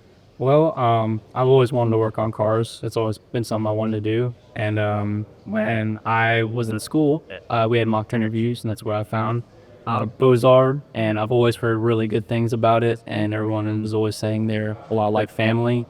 I have been other places, and when I came here, I will say my jaw has definitely hit the floor. I've never experienced such a uplifting group of people. I have definitely learned things from Miss Crystal and Curtis here and all of the peers that are around me, things that I probably wouldn't have learned on my own. I'm just really thankful for all the opportunities I've gotten from Bozard to further my career. It's incredible, Vanessa. I mean, just hearing these success stories and Grace and Crystal, I mean, it's incredible to hear all about the different programs that are available right here at Bozard Ford Lincoln. Absolutely. And so many dealerships are looking for talent. So our next question is, what advice would you give, other dealerships that are looking to implement a program that is similar to Bozard Technical Institute and Bozard University to kind of grow that talent from within? So it really, I mean, Curtis, you could probably help me here, but it's really just making the decision that you want to grow people. I mean, yeah, it was in the beginning, Curtis, we went through some people. Yes. And we've changed the program. I can't tell you how many times. I mean, we just took the program from about 8 technicians every year, 18 months or so. And then we've moved it to night because we needed the space. Curtis and I have worked together for 12 years. He's always been my team lead. And every time I talk about Curtis, I give him I don't know why. We have a lot of success stories. So we have so many success stories, people here that really are superheroes in this business right now. Right. It's amazing. And Curtis attributes that. He's being very modest, but Curtis has really been instrumental in accelerating a lot of careers. There's a lot of people that are working, in our shop. I don't know why you make me so emotional, Curtis. I think too, it's just a commitment. If you say that you want to help people develop their careers, and it's going to be challenging along the way, and you have to stay creative. But at the end of the day, that's what we're committed to. So we will change it 1,000 times if we want to change it 1,000 times, because that's what we're committed to. Wow. Grace, Bozard University, you've also really piloted a lot of different learning methodologies and really in developing your employee, not only their career trajectory, but also the learning that's available to them. Can you share a little bit more about how BTI and the Bozard University really go hand in hand? Yeah, so I would say Bozard University was inspired because we had an amazing technician development program already in place. So I saw this awesome technician development with so much intentionality, and I was like, well, why couldn't we take that same effort and put it towards other types of learning or other job roles or other things and do it on purpose, the same way that they're developing technicians on purpose. So really, BTI was the inspiration for Bozard University, but we had to give it a name, right? So then we created Bozard University, which would be kind of just our brand for all learning and development. And so then we broke it down into, okay, what areas could we immediately start helping people develop and learn through a professional development courses that we've created with our partnership with Herb Mast, or maybe it's a financial wellness learning session, or maybe it's development that happens within the job roles and such. So it's definitely a work in progress as to what we provide now versus what we hope to provide in the future. So we're constantly trying to add and do more. But it's just kind of like a little spark of inspiration. And we're like, oh, we could do more here, or we could do more here, or we could do more here, which has been really fun. And Joel and Ian, y'all are very young in your careers and you have a lot of opportunity ahead of you. What advice would you give younger people that are looking for, their next, really their career at this point? You gotta want it. You gotta want to be good in this industry. I mean, there's a lot of young people like us that are looking for jobs and they are looking to make a career out of this. And I would just say, you gotta want it. You got to want to make your money. We got to want to make sure the customers are happy, and you got to want to make sure that you're going to be a good technician. Yeah, if you pick this career, definitely hit it 100% or go all the way with it. It's a really good career. Hustle. Hustle. And I think it's so important to be able to see career growth and opportunities, in the job force that you enter. And so the fact that, even getting teary-eyed here on the panel, it shows how much you care about your employees, your technicians, and, the career growth for them at Bozard Ford Lincoln. So that's amazing. Yeah, we take it very personal. Well, everybody, we are here at Bozard Ford Lincoln. This incredible panel with us today are just shining examples of the leadership and the team at Bozard Ford Lincoln. And so on behalf of Ted Ings and Vanessa Collins, I'm Sarah Vantine. Stay tuned, we have more segments. 3, 2, 1. Bozard Built initiated and working full force. Bozard Built is a go. DocuPad digital transaction systems online. DocuPad is a go. ABN network information displays refined and active. Internal messaging is a go. Mobile Van Fleet expansion secured. Software advancements underway. Remote service team engaged. 21,537 remote ROs closed. Remote operations are a go. Video multi-point inspection technology sustained. Video MPI is a go. Microsoft and Azure conversion complete. IT devices activated and safety assured. Systems and IT are a go. 280 merch orders received. Employee swag is a go. Customer satisfaction rating soaring. CSI excellence is a go. Over 16 EV chargers installed, grounds maintained, new storage room activated, facilities is a go. 33,555 warranty tickets closed. Warranty processing is a go. 4,925 government and fleet vehicles sold.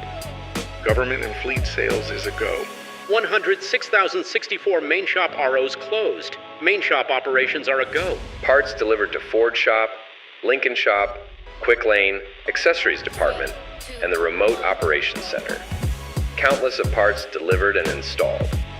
Over $1.5 million in parts inventory. Parts Department is a go. Convenience delivered. 2,110 pickups. 1,956 deliveries. Totaling 4,066 seamless service experiences. Pickup and delivery is a go. 187 employees onboarded seamlessly. Employee experience is a go. More than 2,800 pre-owned vehicles delivered with precision. Used vehicle department is a go. More than 800 new Lincolns sold. Exceptional experiences delivered. Lincoln sales is a go. 22,197 Quick Lane repair orders completed. Quick Lane is a go. 9,587 vehicles detailed and looking good. Detail and pre-delivery are a go. Transactions completed. Over 7,524 retail deals posted and thousands of checks issued. Accounting department verified. Accounting is a go. 167,252 calls. Received by the Communications Center. Customer engagement is a go. More than 3,100 new Fords sold. Sales milestones achieved. Ford sales is a go. Bozard's 2024 priorities accomplished. The best team on the planet confirmed. All departments are operating and stable. Bozard Ford Lincoln crew readiness confirmed. 2025 preparedness checked and verified. Bozard Ford Lincoln is 3, 2, 1. all systems go.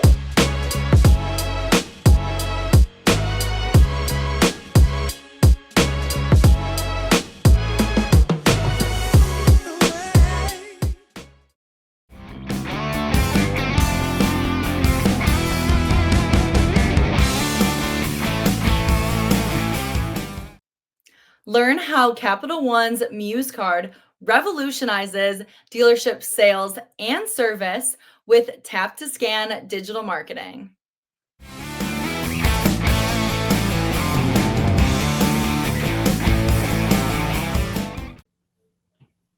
Welcome back to the Fixed Ops Roundtable. I'm Sarah Vantine here with Tim Mullins of Capital One Auto. Ted, this is an exciting conversation that we're going to be having today. Sarah, you're so right. This has been in the works for some time. We're very honored to have Capital One with us as a certified partner. Tim Mullins is the Chief Market Transformation Officer. Tim, welcome to the Fixed Ops Roundtable.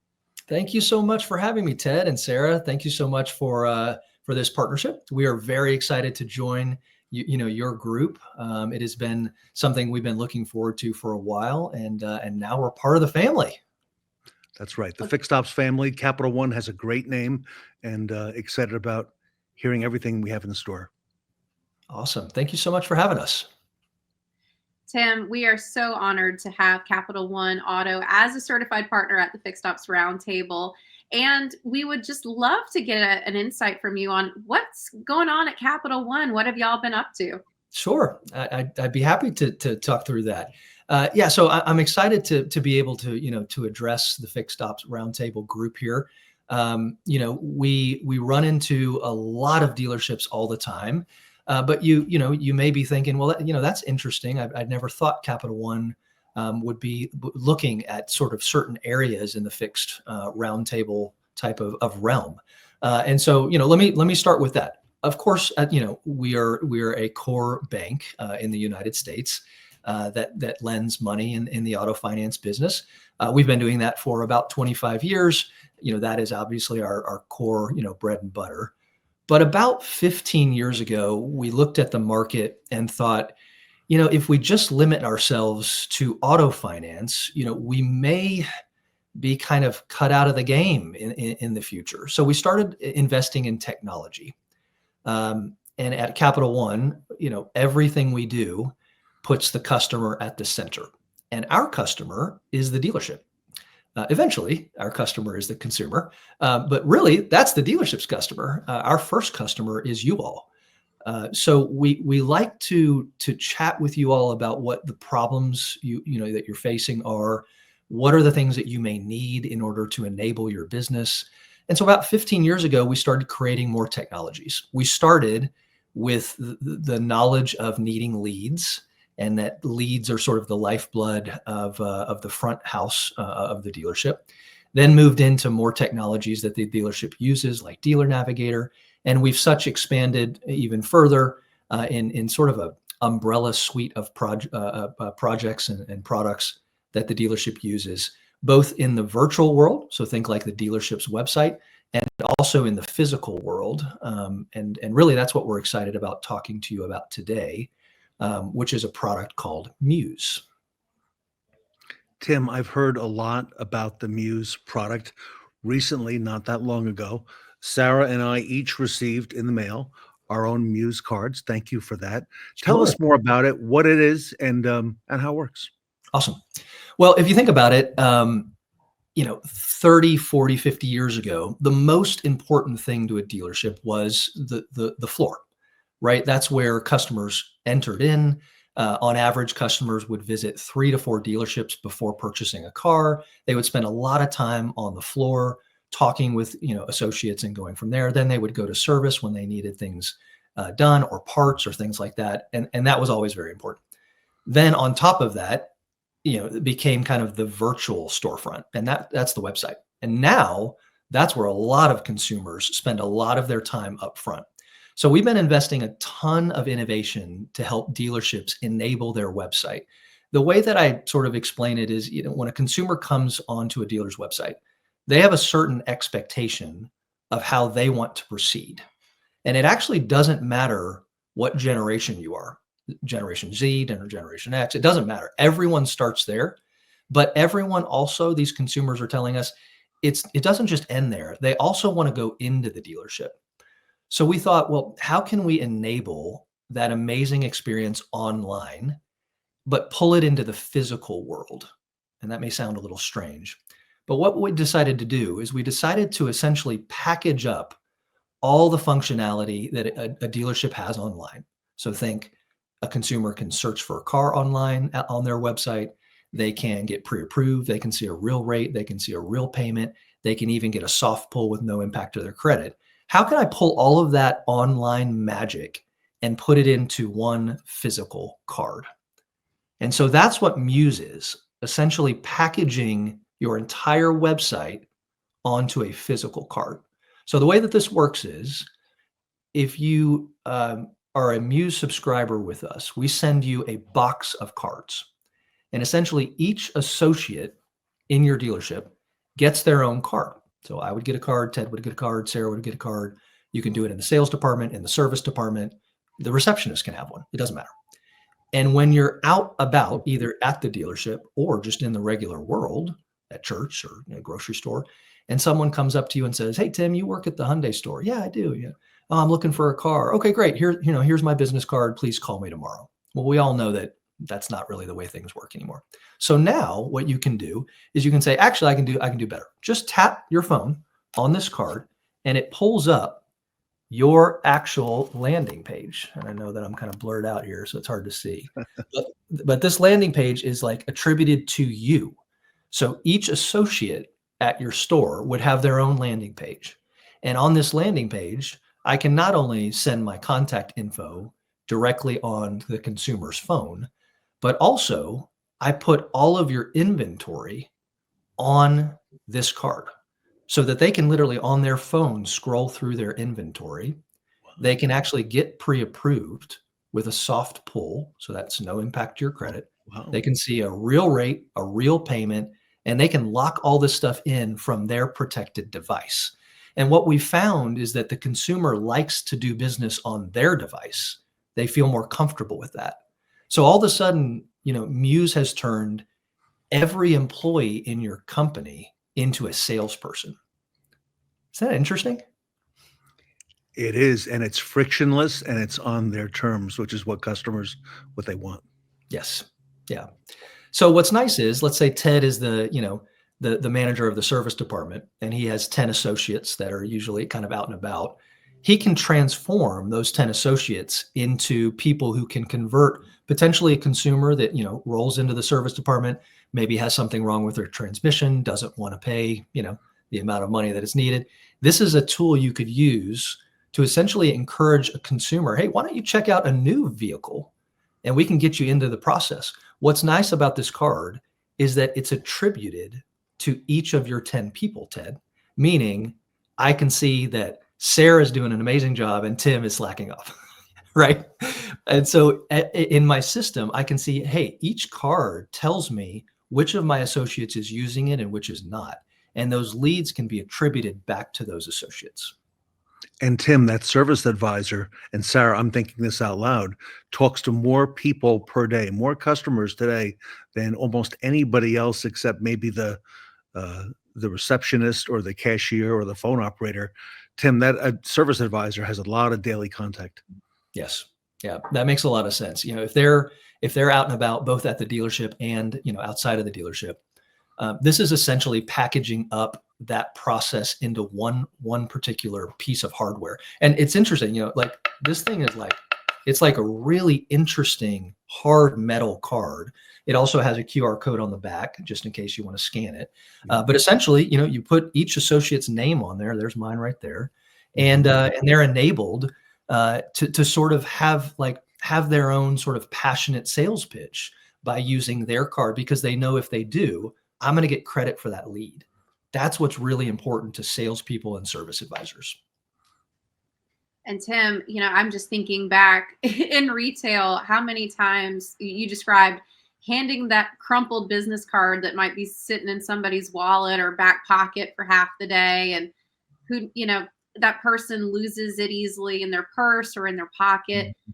This is so much easier to just have that right there on their mobile device. They can save your contact information, and now you put that power right at their fingertips. Yes. Yeah. It's really an interesting piece of technology. I think, there's so much we're going to do with this technology. We've already advanced in being able to add your contact info to your wallet on your device. So now all of a sudden they have a digital business card, Sarah, that they can add to their wallet. They can add the contact information to their normal contacts, which is really pretty neat.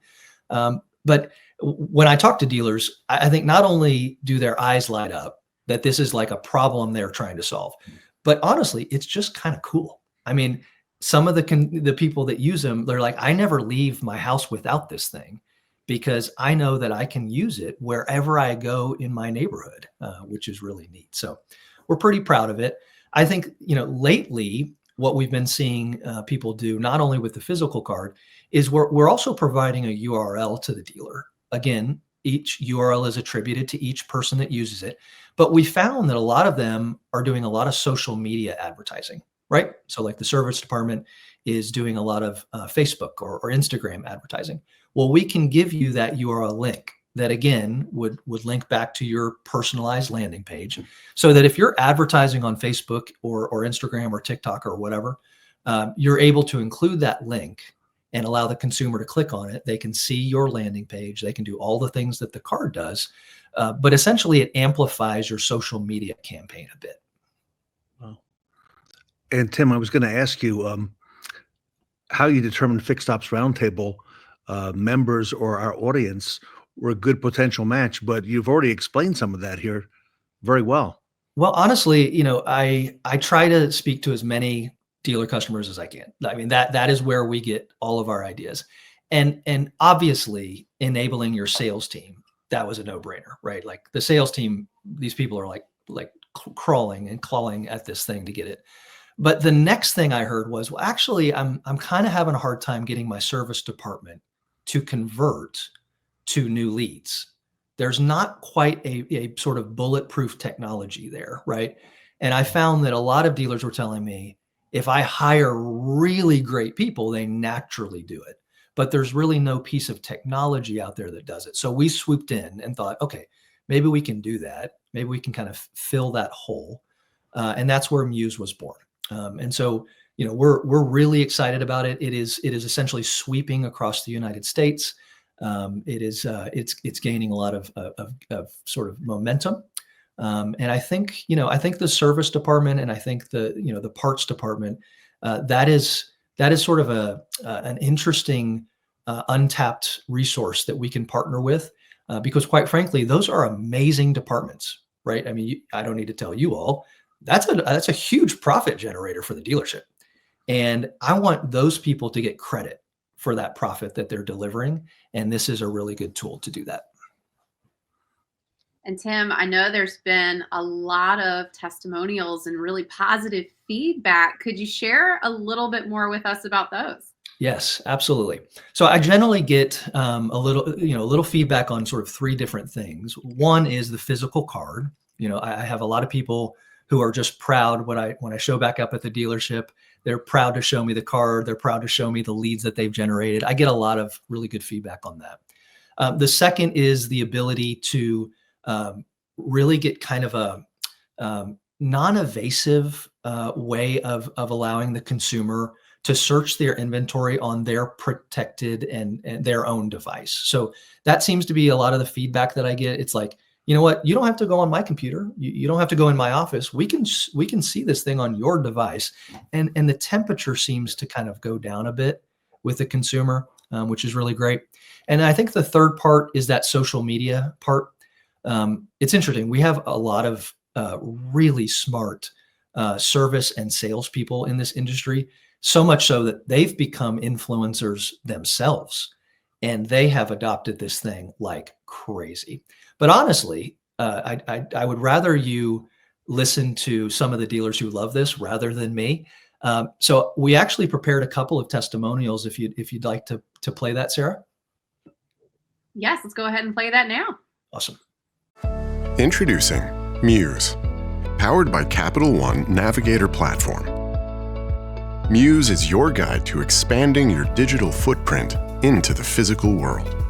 We've handed it out to all of our salespeople, so when they're out in the marketplace, they're out there shopping for groceries or at the gas station, they have a tool that they can capture a lead right there on the spot. It has allowed us to expand our reach so we can touch more customers and get more customers qualified and sell more cars. Some people are actually using it as their business card, and instead of a static name and email and the traditional business card that's been around for probably over 100 years, they can scan it and pre-qualify and allow them to capture that customer. Really powerful. And that's the nice thing about it, is that they're, not only are we getting a lead, but the customer can go in there and use the estimate my payment and all that stuff. And so you're having another low funnel easy lead that's coming right into your dealership, and you're capturing it away from the dealership. Instead of just handing somebody a business card, you're handing them a lot of information that's going to help them make a decision on what kind of car they want to purchase. Tap into the future with the magic of Muse.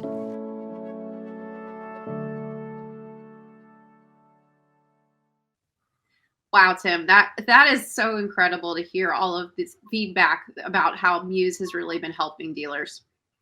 Awesome. Thank you. Yeah, I always want to make sure that, again, our business is centered around our customers, and our customers are dealers. And so we were excited to hear that feedback, and we thought we would just, share it with your roundtable.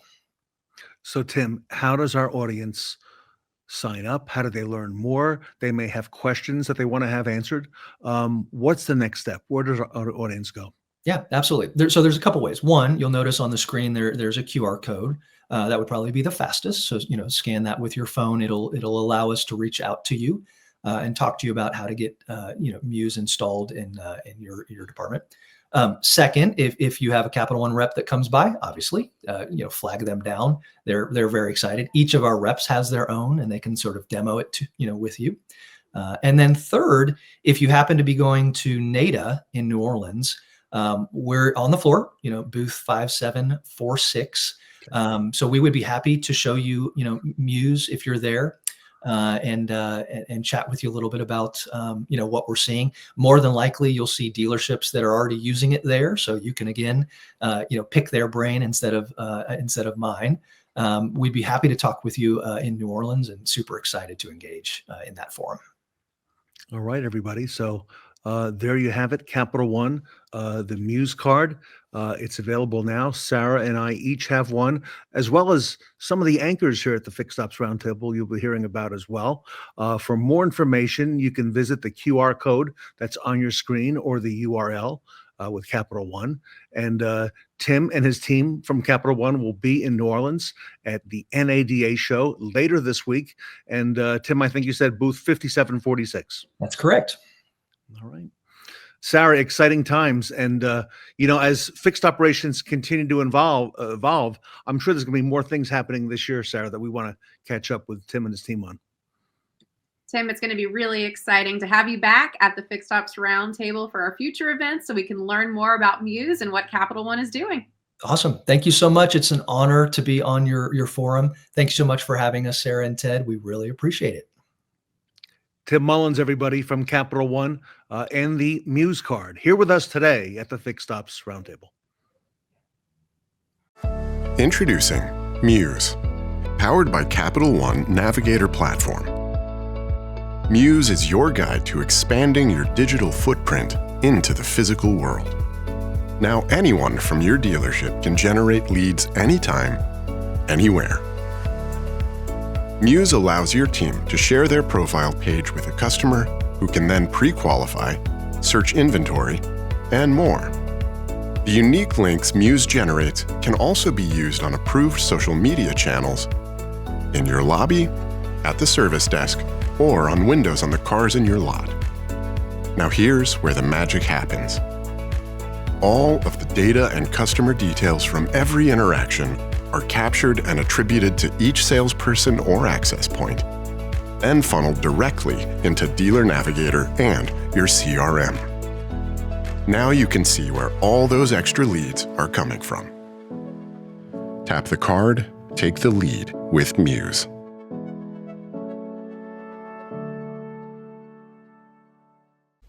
Hey everyone, Sarah Vantine here. I've got the coolest thing to show you today. I don't know if you're like me, but whenever I go to places, I'm not very good at keeping track of people's business cards. It's kind of laborious for me to get all that information imported into my phone, and I'm also pretty bad about sticking business cards in my pocket and having them fall out as I'm going about the rest of my day. Well, I just got this card in the mail, and let me tell you, this is so cool. This is the Capital One Muse card.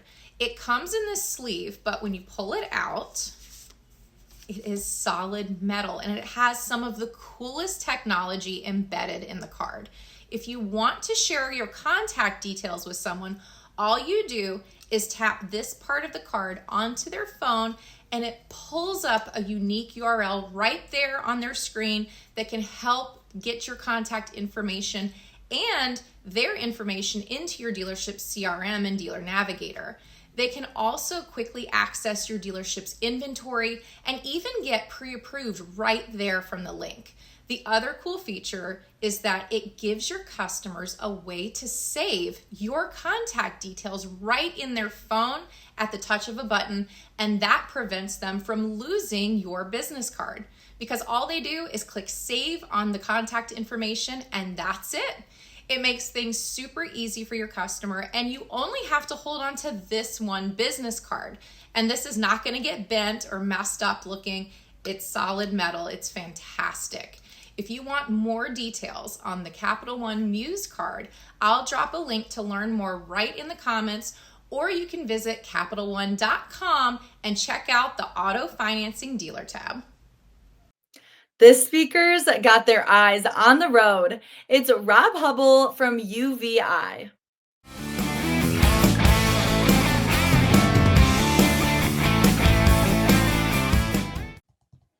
Welcome back to the Fixed Ops Roundtable. I'm Sarah Vantine, and today we have an exciting segment for you. Ted, I'm looking forward to the UVEye panel. Sarah, I agree. Long awaited, and it's a great honor to welcome our friend Rob Hubbell, who's the Vice President of Sales at UVEye. Rob, welcome. Welcome back, I should say, to the Fixed Ops Roundtable.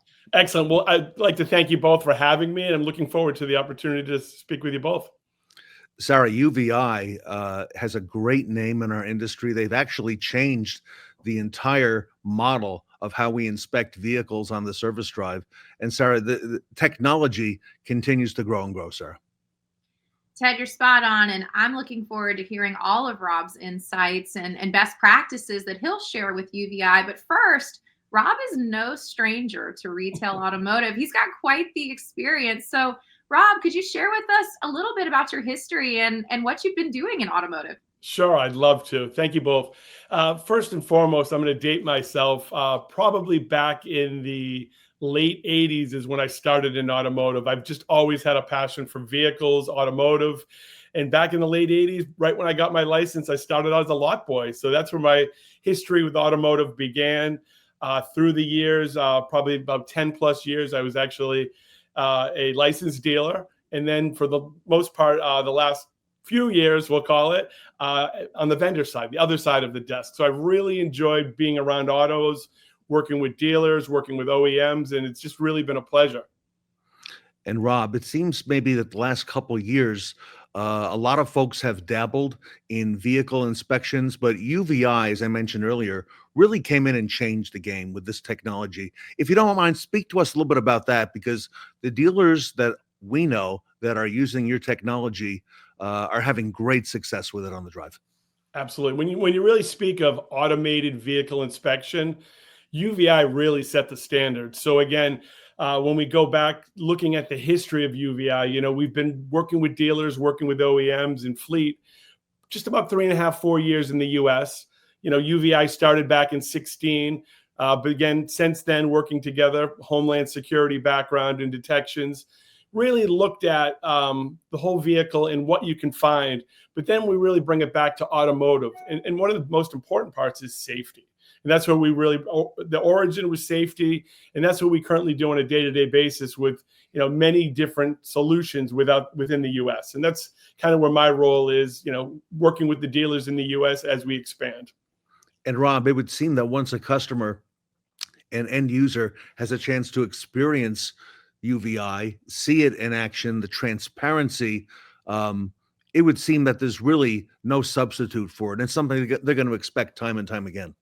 Absolutely. And again, setting the standards and actually having those scans available for the dealer or for fleet or for the OEM, it really sets that standard in each department. Rob, you mentioned so variable side and the fixed side. How are you seeing dealerships really implement UVEye successfully across, both sides of the dealership equation? Sure. So as we started, it was really known as a fixed ops solution because 9 times out of 10, it does live in the service drive. So again, granted, it would be a fixed op solution. So the dealers do very well with the customers as they check them in for pre-service. But again, on the variable side, we've found a lot of our partners are using it for full vehicle appraisal. So again, within seconds, they're going to get an undercarriage view, which they really can't on a normal appraisal, tires and wheel inspection down to DOT, and then any damage that could be on a vehicle. And we do find most vehicles, you can do a quick walk around with the human eye, but when you include the roof, when you include all the other panels and undercarriage, within seconds, it's quite seamless. And Rob, we've grown accustomed to this technology. You mentioned in the transportation industry, in the airline industry, we really don't miss anything with that. And the UVEye catches it all.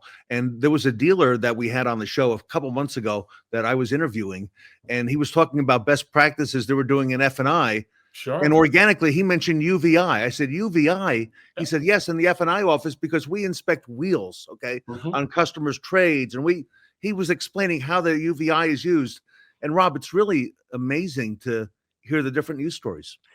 Again, when you look at the scan, the visual effect and the trust and the transparency of each document, from the wheels, the tires, the undercarriage, it really documents in seconds. So again, somewhat of a third party being able to say, these are the standards. And a lot of times kind of some of our dealer partners would say, on the fixed op side, they would say, I'm not sure if you're aware of the UVEye technology, but you just scanned your car. It's not the dealer scanned the car. They actually physically were part of the process. So it really documents the condition, and it's right up front. So again, there's no delay. There's no, I'll call you back. They're part of it. But kind of back to the appraisal process, again, consumers trading in their car, nice vehicle appraisal. You have the transparency of all the pictures. They're in F&I getting their new vehicle, and now they have the opportunity for maybe tire and wheel and other options. And lots of times they may say, oh, I don't need that. That's extra. And then they'll just clarify saying, well, you did just have your car inspected. I'd love to show you the bulges or the scuffed wheels or the bent wheels where this could be avoided in the future. So again, it's a lot of fun. And Rob, we're seeing so much of this technology really enhancing the efficiency that the service advisor and really even the used car manager is doing throughout this customer process. So walk us through a little bit, like what is a typical customer's experience with UVEye? They're usually elated because, again, they enter the service facility. They may have their guard up. There may be some trust factors involved, or just not knowing the condition of their vehicle. But literally in seconds, as that customer enters and drives through the UVEye system, I like to say before they actually pull the door handle to get out of their vehicle, this detailed report is available and presented. So again, there's that interaction immediately. And again, it's very spontaneous with the customers, where again, they may not have any idea of maybe an expired tire because it pulls the DOT, or a bulge, or sometimes, massive leaks because they don't park in a garage. And again, when they're coming in just for a normal maintenance, they're not aware of it. The dealer's not aware of it. And all of a sudden, just a very nice open discussion. And Rob, if I'm the service advisor and I'm about to write the customer up and they're here for a certain primary concern, now I've already got the UVEye report in my hands, and I know a lot more about that vehicle. And I can do a better quality write-up and address a lot of these things with that transparency factor, which I would imagine builds trust. Absolutely. So again, it's not the customer leaves and there's a follow-up. It's an open discussion, pre-write-up. So again, there's so many missed opportunities for current customers that are coming to service, where they may, like you said, they may be coming in for an oil change, but they may need multiple things. Service director, service writer is not aware of it. And again, immediately, that's a discussion. And again, it can clearly be dispatched. So again, now when we look at a dealership, they don't have the 5 or 10 minute walk around just for dings and dents. That's eliminated. Customer drives right in. So now your service lane is freed up. There's not 5 or 10 cars backed up because it's like driving through an easy pass. It's that quick. Within seconds, you drive through, systems up and ready, as well as most of our dealers are very good at sharing this scan. So when that customer comes through, if we're integrated, that scan will immediately end up in the dealer's point of contact, meaning an email or a text. So they're automatically going to get that same report while they're even getting out of their car. But again, kiosk or an iPad is easily able to review and document it. On the other hand, within the efficiencies, when we dispatch the actual vehicle correctly, the tech actually is able to look at the scan. So now this is going to ensure and slow down, and within a third of time, they can do that MPVI. So they can inspect the vehicle, they can know where to look, and it's just another really good way of getting a state of the union for the vehicle.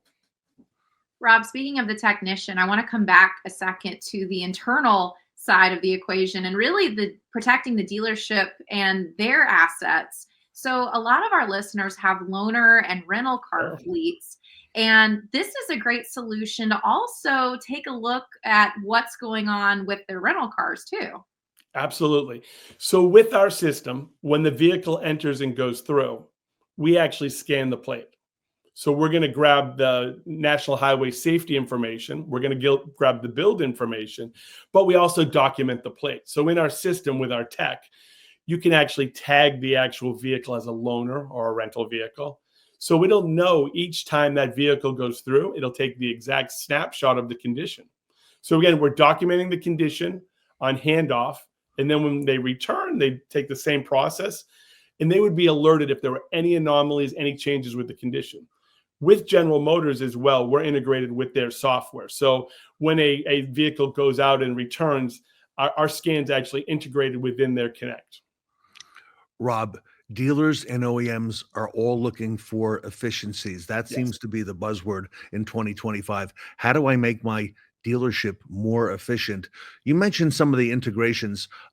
Speak to us about that, because I know you've had a number of announcements over the years at UVEye. I imagine you have a few in store later this week. But what can you tell us about it? We do. So later this week, we have some great announcements right at pre-show. So everybody should really stay tuned to that. I'm not privy to announce those. Last week, we just had an announcement with Reynolds and Reynolds. So we are integrated with Reynolds and Reynolds. And what that means for our dealer, it's a great, we've been really waiting. What that really means is speeding up time, efficiencies, and accuracy. So when a vehicle's scanned and you're a Reynolds and Reynolds dealer, our data will populate within their system. So again, it's just saving them time and effort from one less screen. So again, that really does help, and also with communication. Rob, we just spent some time at Reynolds and Reynolds World Headquarters in Dayton with one of our Fixed Ops Roundtable pop-up events. And I was amazed at their innovation center. Reynolds is really on the forefront and looking at only the best companies. So to partner with UVEye, that's a big feather in your cap. It is. We're very fortunate. And again, they've been a great partner because there's been a lot of steps to get to this integration. Rob, speak to us too, because, with these integrations, I'm imagining this really helps the dealer look at some additional data when they're making decisions about, maybe their rental fleet or even, what services and parts they're thinking of stocking for the same types of concerns that they keep seeing repeatedly coming into the service drive. Can you share with us a little bit about the reporting side and how some of this integration really helps? Sure. It will really help with the efficiency of it. So again, as you mentioned, ensuring they have the right parts, really forecasting and looking forward to, some of that missed work as well, because there's a lot of declined services as well. So again, being able to work through that, now finding out with the op codes specifically what UVEye may have called out. It may not have been done that day. So again, that really works hand in hand with other departments within the dealership to ensure timely follow-up with a scan to support that. We're speaking to Rob Hubbell today. He's Vice President of Sales at UVEye, a great name in the retail auto industry and a great part of the fixed ops community. Rob, for fixed ops directors, service directors, general managers, and dealers who are watching today and who may have had some other technology over the years in their service drive to look at things such as tires and so on, the UVEye is really at a whole different level. And talk to us about the technology and what are some of the steps to getting this implemented at the dealership, at the dealer level? Sure. So an implementation is quite simple. Again, looking at the parameters of the size of it. Again, it usually exists right at the entrance of the service door. The footprint's actually 12 by 12, so it's pretty straightforward. Again, we help with the measurements and implementation of that.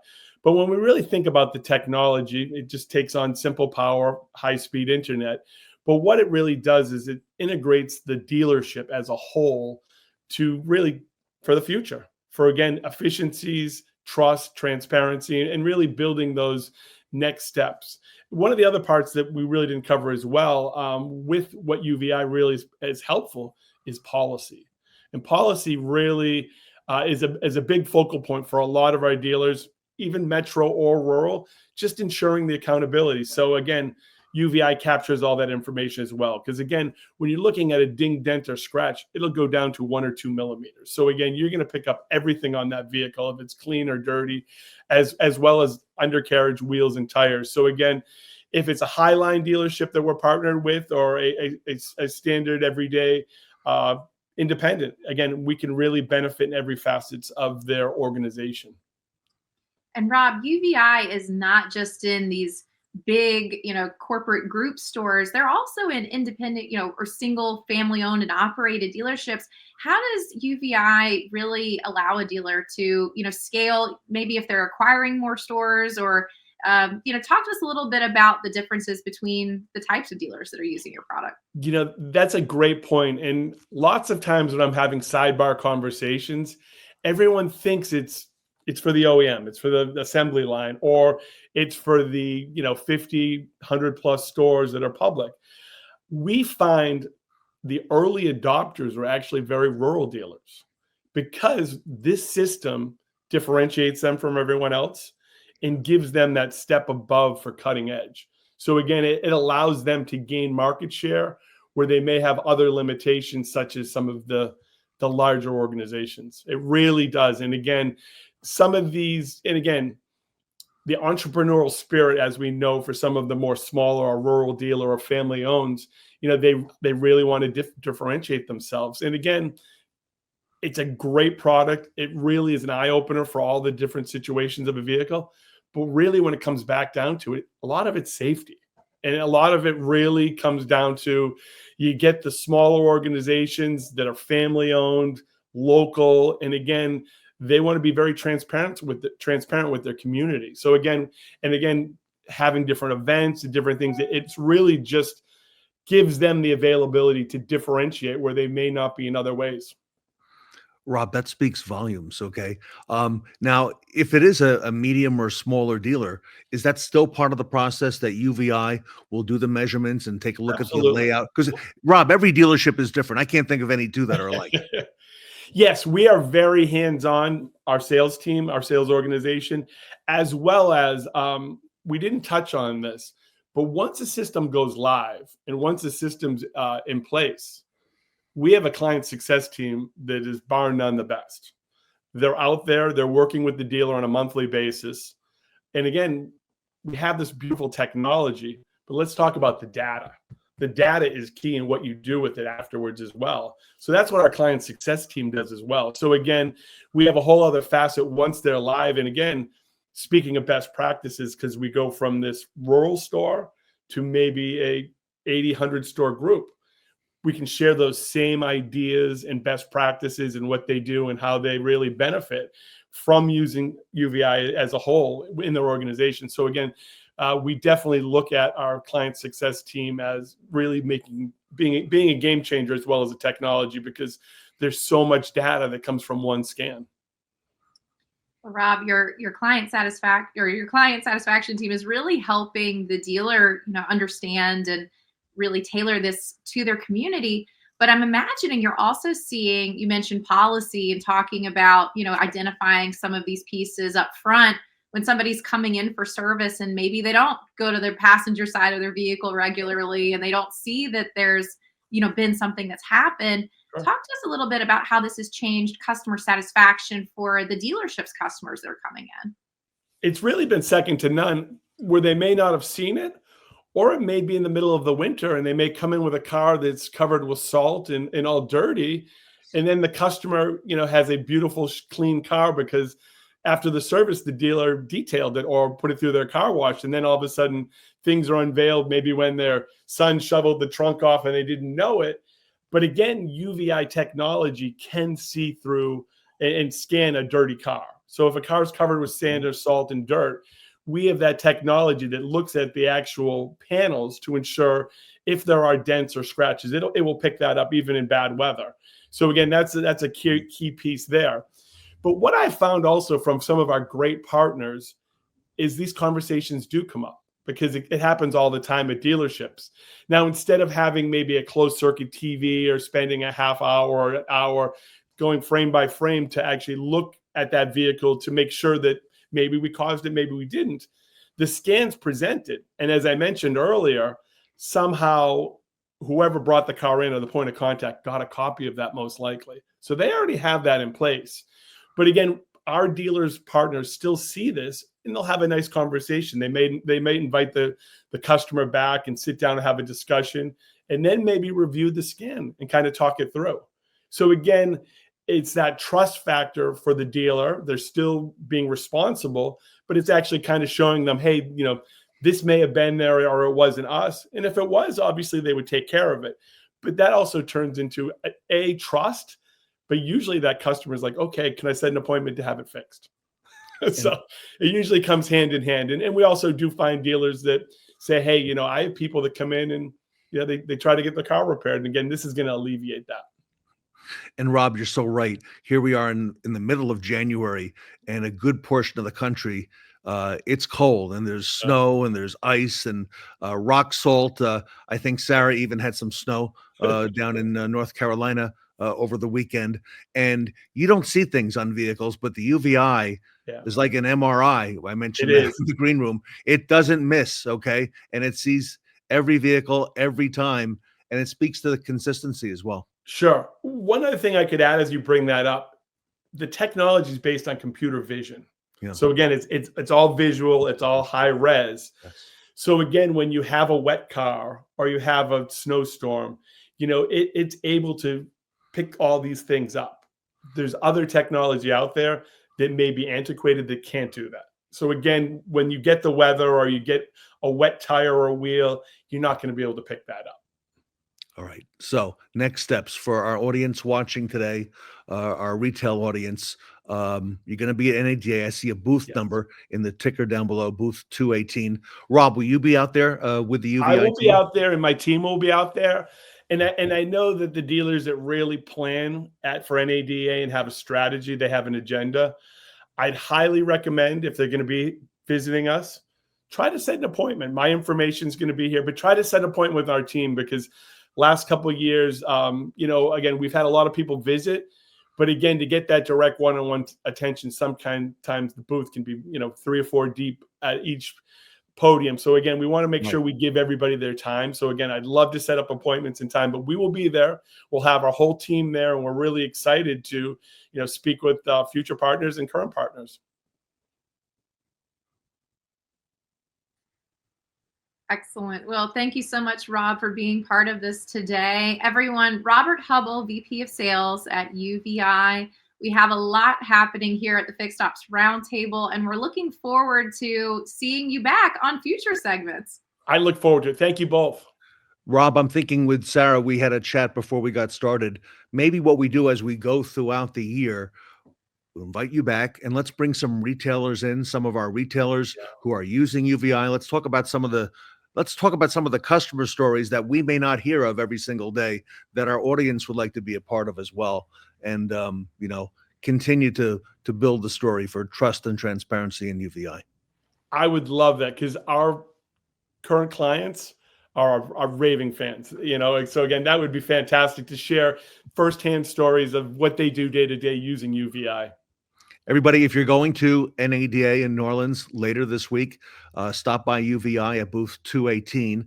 Rob Hubbell, Vice President of Sales, reach out to Rob in advance. You heard, best to make an appointment. If you're not going, to NADA, UVEye.com. Rob's information is scrolling there, and this will be a big year for UVEye and the Fixed Ops Roundtable. So, Rob, much success to you. Congratulations on all the success you're having. And again, welcome to the Fixed Ops Roundtable. Thank you. Rob Hubbell, everybody, from UVEye, here with us today at the Fixed Ops Roundtable.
The fastest pit change in a Formula One race took 1.80 seconds.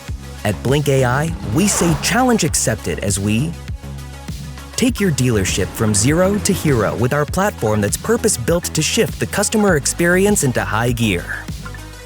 Unlike solutions that promise efficiency with AI chatbots, Blink AI turns your dealership operation into a profit powerhouse. With Blink AI, you get scheduling solutions that work together to increase your bottom line. It's about turning interactions into actions that drive dealership success. We're talking about intelligent phone automation and seamless scheduling that increases appointments without increased overhead, and workflow automation that eliminates service bottlenecks and boosts staff productivity, and a customer campaign solution that proactively engages customers and increases CSI scores. Blink AI, your dealership's #1 pit crew.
Circle the next stop on the map.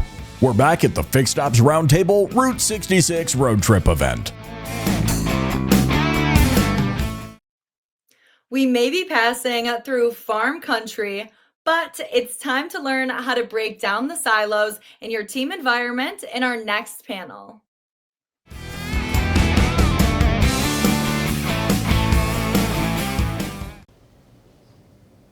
Welcome back to the Fixed Ops Roundtable. I'm Ted Ings with Sarah Vantine.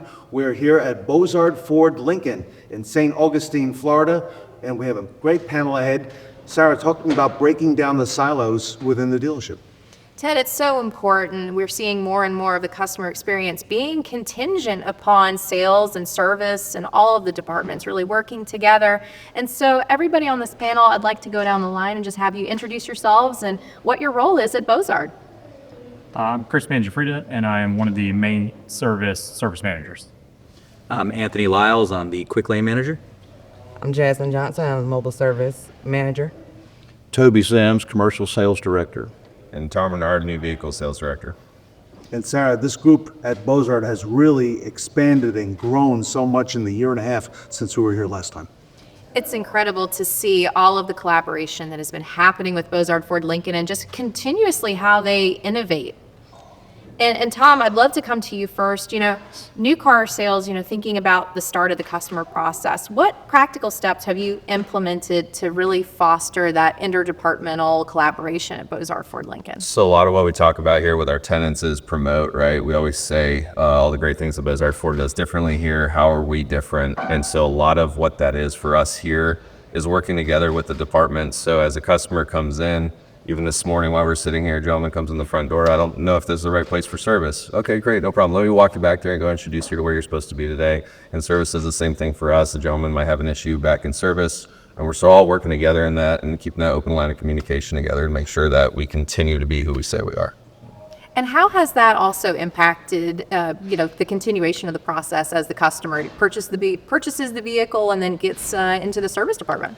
Yeah, so obviously we lean a lot on service, especially even when it comes to a WEO on a deal, so getting with the accessories team, getting with the service department if their customer has an issue after the sale, knowing that we have, people like Chris and Anthony and Jasmine, especially with the mobile team, has been a massive help for us to go out and service those customers that might have something after the sale, really keeps that whole process of we're going to take care of you after the sale just as much as we are during the sale. And Toby, what practical steps have you seen develop at the dealership? So as the Commercial Sales Director, my job is to keep your relationship with customers very hands-on. So typically, we'll have a commercial customer we bring in, sell them a vehicle. I introduce them to my fleet service team, introduce them to remote services, and stay involved with the whole process. Don't just sell them a car and ship them down the road. We basically hand them off, help them with their commercial fleet service department as far as what do you need, give you a loaner, talk to them about the whole process to make sure they're very comfortable with Bozard Ford. It's really a relationship with my part of it. And it's also with my fleet service team. It's very much a relationship. And we go over and beyond for our customers. And Jasmine, your role has evolved, and just seeing how fleet has continued to expand, what pieces, have you seen implemented, and what practical steps have been happening here? Customer experience is really important. So with mobile, we pretty much help all departments. So I think what's important is really like communication. And so we make it to where whoever reaches out, we go out our way to make sure we take care of the customer. And Chris, what would your perspective be? Majority of our customers come from new sales or fleet commercial sales. So to come in here and not want to work with Tom when he has an issue with the customer, or with Toby or any of the other sales departments, it's just not a smart idea on our part. We sell 700 cars a month. It's 700 chances for a potential customer for the service department. So knowing where Tom's pain points are, like immediately after a sale, that is a big problem for someone that just bought a car, that within a week something goes wrong, and nothing that anybody did at the dealership, but something goes wrong with the car. Handling that helps Tom, stand behind his promise that hey, we got you. So that's probably the biggest thing. And Anthony, what pieces have you seen implemented? Well, I think the interdepartment communication is extremely important, but also interdepartment camaraderie really plays a big role in creating that seamless customer experience to help the entire process for the customer to meet expectations and really go above and beyond. And without the rest of the team, both sales and the other service departments, I don't think we can make that happen. Everyone, I want to ask you a little bit about breaking down those silos to enhance the guest and customer experience. Jasmine, if I could start with you, the remote services element here at Bozard Ford Lincoln is really unique, and you've kind of become the new front line, if you will, actually by going to the customer. Talk to us a little about breaking down the silos and some of the things that your folks may be implementing there. So with mobile service, we work with fleet. We work with Toby all the time. So like you said, when he has a new customer, he's bringing them to meet us and they know how to schedule service. So now when it's time for your first oil change or whatever, you're not thinking about coming to the dealership. Toby has already explained to you how you can get scheduled for mobile service for us to come to you and keep up with uptime. Same for new used cars, whatever. When those customers need anything, say it's just like a new vehicle and they need help operating the vehicle, they think there's an issue, but mobile can go out there and just show them that it may be user error, so it takes off the stress of their customer thinking they need to come to the shop, and it helps. It's convenience. In like Quick Lane, Main Shop, we all have to work together. So they help us, we help them, and sometimes with work, we can only go so far. And so the Main Shop help us pick up what we can't do, and we're disciplined. And Toby, how about from your experience on your side over in commercial and fleet, breaking down the silos? How has that impacted the experience? You know, the whole remote services package has helped us tremendously. And again, it's building relationships with commercial customers of how to eliminate downtime. You know, and it's so important with the commercial customers in our area is, you know, the remote services are going to take us to another level, in my opinion. And again, the team we have here between the fleet service line and the remote services, it's a hell of a culture. That's what it is. It's amazing. And I would imagine on the sales side, you know, from the customer's point of view, it's Bozard, Ford, Lincoln. You know, there are no silos. It's really the ones that we've invented, you know, having been in this industry for a while. Yeah, 100%. I mean, and people say that all the time, right? If they had the experience in sales or they had the experience in service, they don't necessarily care which department the experience happened in. They care that it was Bozard Ford. So giving that same experience across the board in each department working together just makes that seamless for everybody. And Jasmine, a quick follow-up on the remote services. How's the customer satisfaction been on the fact that we're going out to the customer? We're servicing customers on their terms, so the convenience, they're excited. They're happy that we can come to them, and they don't have to deal with coming to the dealership and taking time out of their day. And Anthony, you know, just thinking a follow-up to this, you know, Ted was mentioning the silos, and that is such a common piece in our industry to have all the departments separated, and this is your responsibility and stay in your lane. What pieces of advice would you give to other dealers that are listening about how to overcome some of these silos? Communication is a big factor and what creates everything running seamlessly, and the fact that we oftentimes don't look at each other as different departments, just co-workers and part of the Bozard team and family, and keeping that mindset is really what's going to help us meet those customers' expectations. And like Tom said earlier, they don't picture us as different departments and different silos. We are just all Bozard Ford. And Chris, what perspective would you give, or what advice would you give to dealers that are also listening today? If you want to see where someone, you know, another team struggles, go sit in their space for an hour. There are times where I just come sit up here at the desk with Tom and the used car guys and just listen to what goes on and see where they're trying to appraise a car and there's some opposition with the customer about the appraisal on it. And like, I can go out there and help you look, like, what do you need to look for? You know, used cars is big about, if you appraise it right, then you can fix it. So showing them the things that we're looking for when we get it in the back, and letting them know, like, this is the immediate things I'm looking for, because these are indicative of a bigger issue, or just going to see the hustle and bustle that's in Quick Lane. Like, go sit in the Quick Lane showroom there, and you see that 100 customers a day come walking in. There's a lot of foot traffic, where in main service, you know, 20 people come walking in and out of the door, and there's just not as much going on in there. So go meet them in their space, see what they see how they have to interact with customers, because it's different in Quick Lane with the customer interaction than it is with main service. It's, yeah, they're there for one thing. It's usually maintenance, and that's it. Over main service, they have a few concerns, and you spend 20 minutes in a write-up, you know? So just go see somebody in their space, and you'll get an idea of like what their life looks like and where their struggles are. And Tom, I would imagine this helps a lot with retention too. Oh, absolutely. And to Chris's point, like, so a customer has a concern and going on and going back to them and, hey, I thought my Lightning was going to be charged when I picked it up. And so going back, and rather than just saying, oh, service didn't do something, finding out what that process was. And, oh, well, you know, we explained it, you know, maybe we had to set that expectation with the customer. So we know now in sales, like, hey, moving forward, we know what to expect for that customer. So in terms of that retention piece, absolutely. Because I know that I trust these people to hand off that customer to after we end up making that transaction with them up front. Toby, any final thoughts? No, again, it's about taking care of the customer and doing the right thing, you know, and that's communication, teamwork, and, you know, just proud to be on this team. This is an amazing team we have, and the customers love us, and we love our customers. That's the end of the day. Ted, it's just always incredible to be here at Bozard Ford Lincoln and get to see just the incredible team that's assembled here. Sarah, I've heard it's the best team on the planet, all right? So Sarah Vantine and I are here at Bozard Ford Lincoln. A lot coming up. You could see how Sarah, it feels different here than in most dealerships. And you can experience that just by coming in the dealership and stuff. It's just incredible to be here at Bozard Ford Lincoln. And so on behalf of Teddings and the entire Fixed Ops Roundtable community, thank you all for being part of this panel with us today. Stay tuned, everyone. We've got some incredible segments here at Bozard Ford Lincoln coming up next.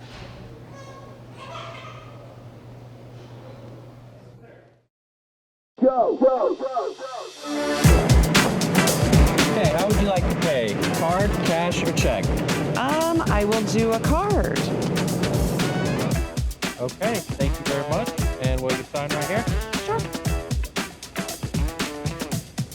Okay, have a great day. Great, thank you. Introducing Dealer Pay Moves, Dealer Pay's new mobile application for dealerships on the move. It's really great because all you have to do is search for your repair order. It's then going to search whichever DMS that the dealership is connected to. As you can see, it's going to pull up that customer record in that open repair order. I'm simply going to select it. Now you've got all your customer details here, including the surcharge amount if it were to be applied with a credit card. I've got options to pay by credit debit. I can key enter the transaction. I can use a paper check or even report cash. I can even add transactions in here so I can do some real-time voids and refunds. Dealer Pay Moves is a great solution for your dealership to stay relevant and mobile. Go, go, go, go, go.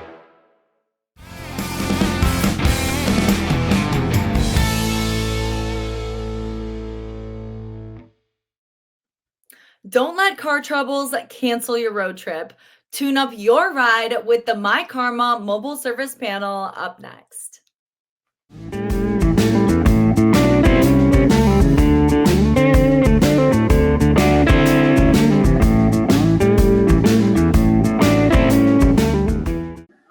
Welcome back to the Fixed Ops Roundtable. It is all systems go at Bozard Ford Lincoln, and all systems go in 2025 for mobile service. Here today with the myKaarma mobile service panel, we have our great friends, Matt Bateman from myKaarma is with us today, Jim Sabino from All American Ford Automotive Group, King of the North up in New Jersey, and of course, from Bozard Ford Lincoln, we have Jeremy Stevens and Ed Roberts. Gentlemen, welcome back to the Fixed Ops Roundtable and Mobile Monday. It is Mobile Monday and glad to be here. Absolutely. Ed, all systems go. Very impressive. I heard the numbers of mobile repair orders that you closed last year, and you've got great plans for this year with all systems go. If you don't mind, tell us a little bit about that as we get things started. Well, one of the key elements of business is getting everyone pushing in the same direction. And to do that, they have to know that you're paying attention to what they're doing. So at the end of 2024, when we set our priorities for 2025, we created a video talking about all the stuff that we accomplished in 2024. And then the rocket ship takes off because we're now all systems go. And then it comes across the screen. So now what? Well, now it's in the air. We all have to keep going. I have to keep pushing that much harder.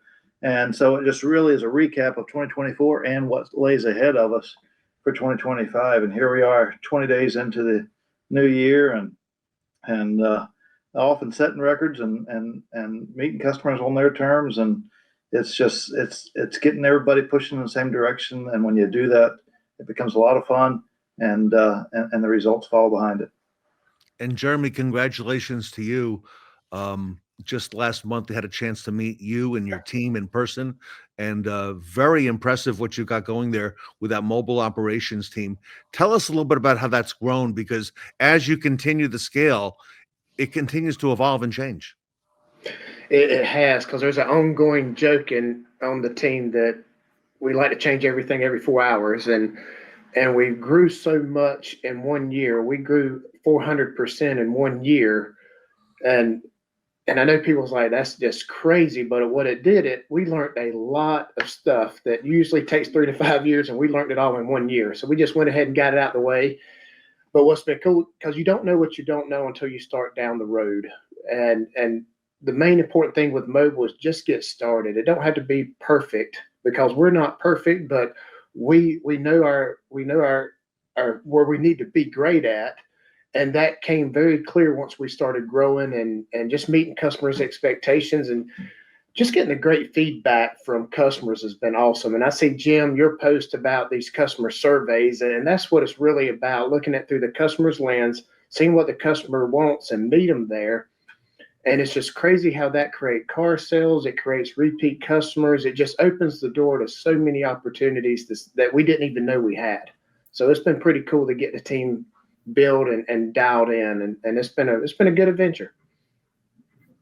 Jim, I heard Ed Roberts say to me that it was not unusual that on mobile service, they would have a perfect score in a month on all the surveys coming back. Jim, that's unheard of. I know you've seen great scores as well. Your thoughts on that? Yes, so Ed is spot on, and Jeremy is too. So customer experience through the mobile service is nothing but short of a perfect score. They are so happy that you respect their time, you value their time, and you bring the service to them. You meet them at their needs on their terms.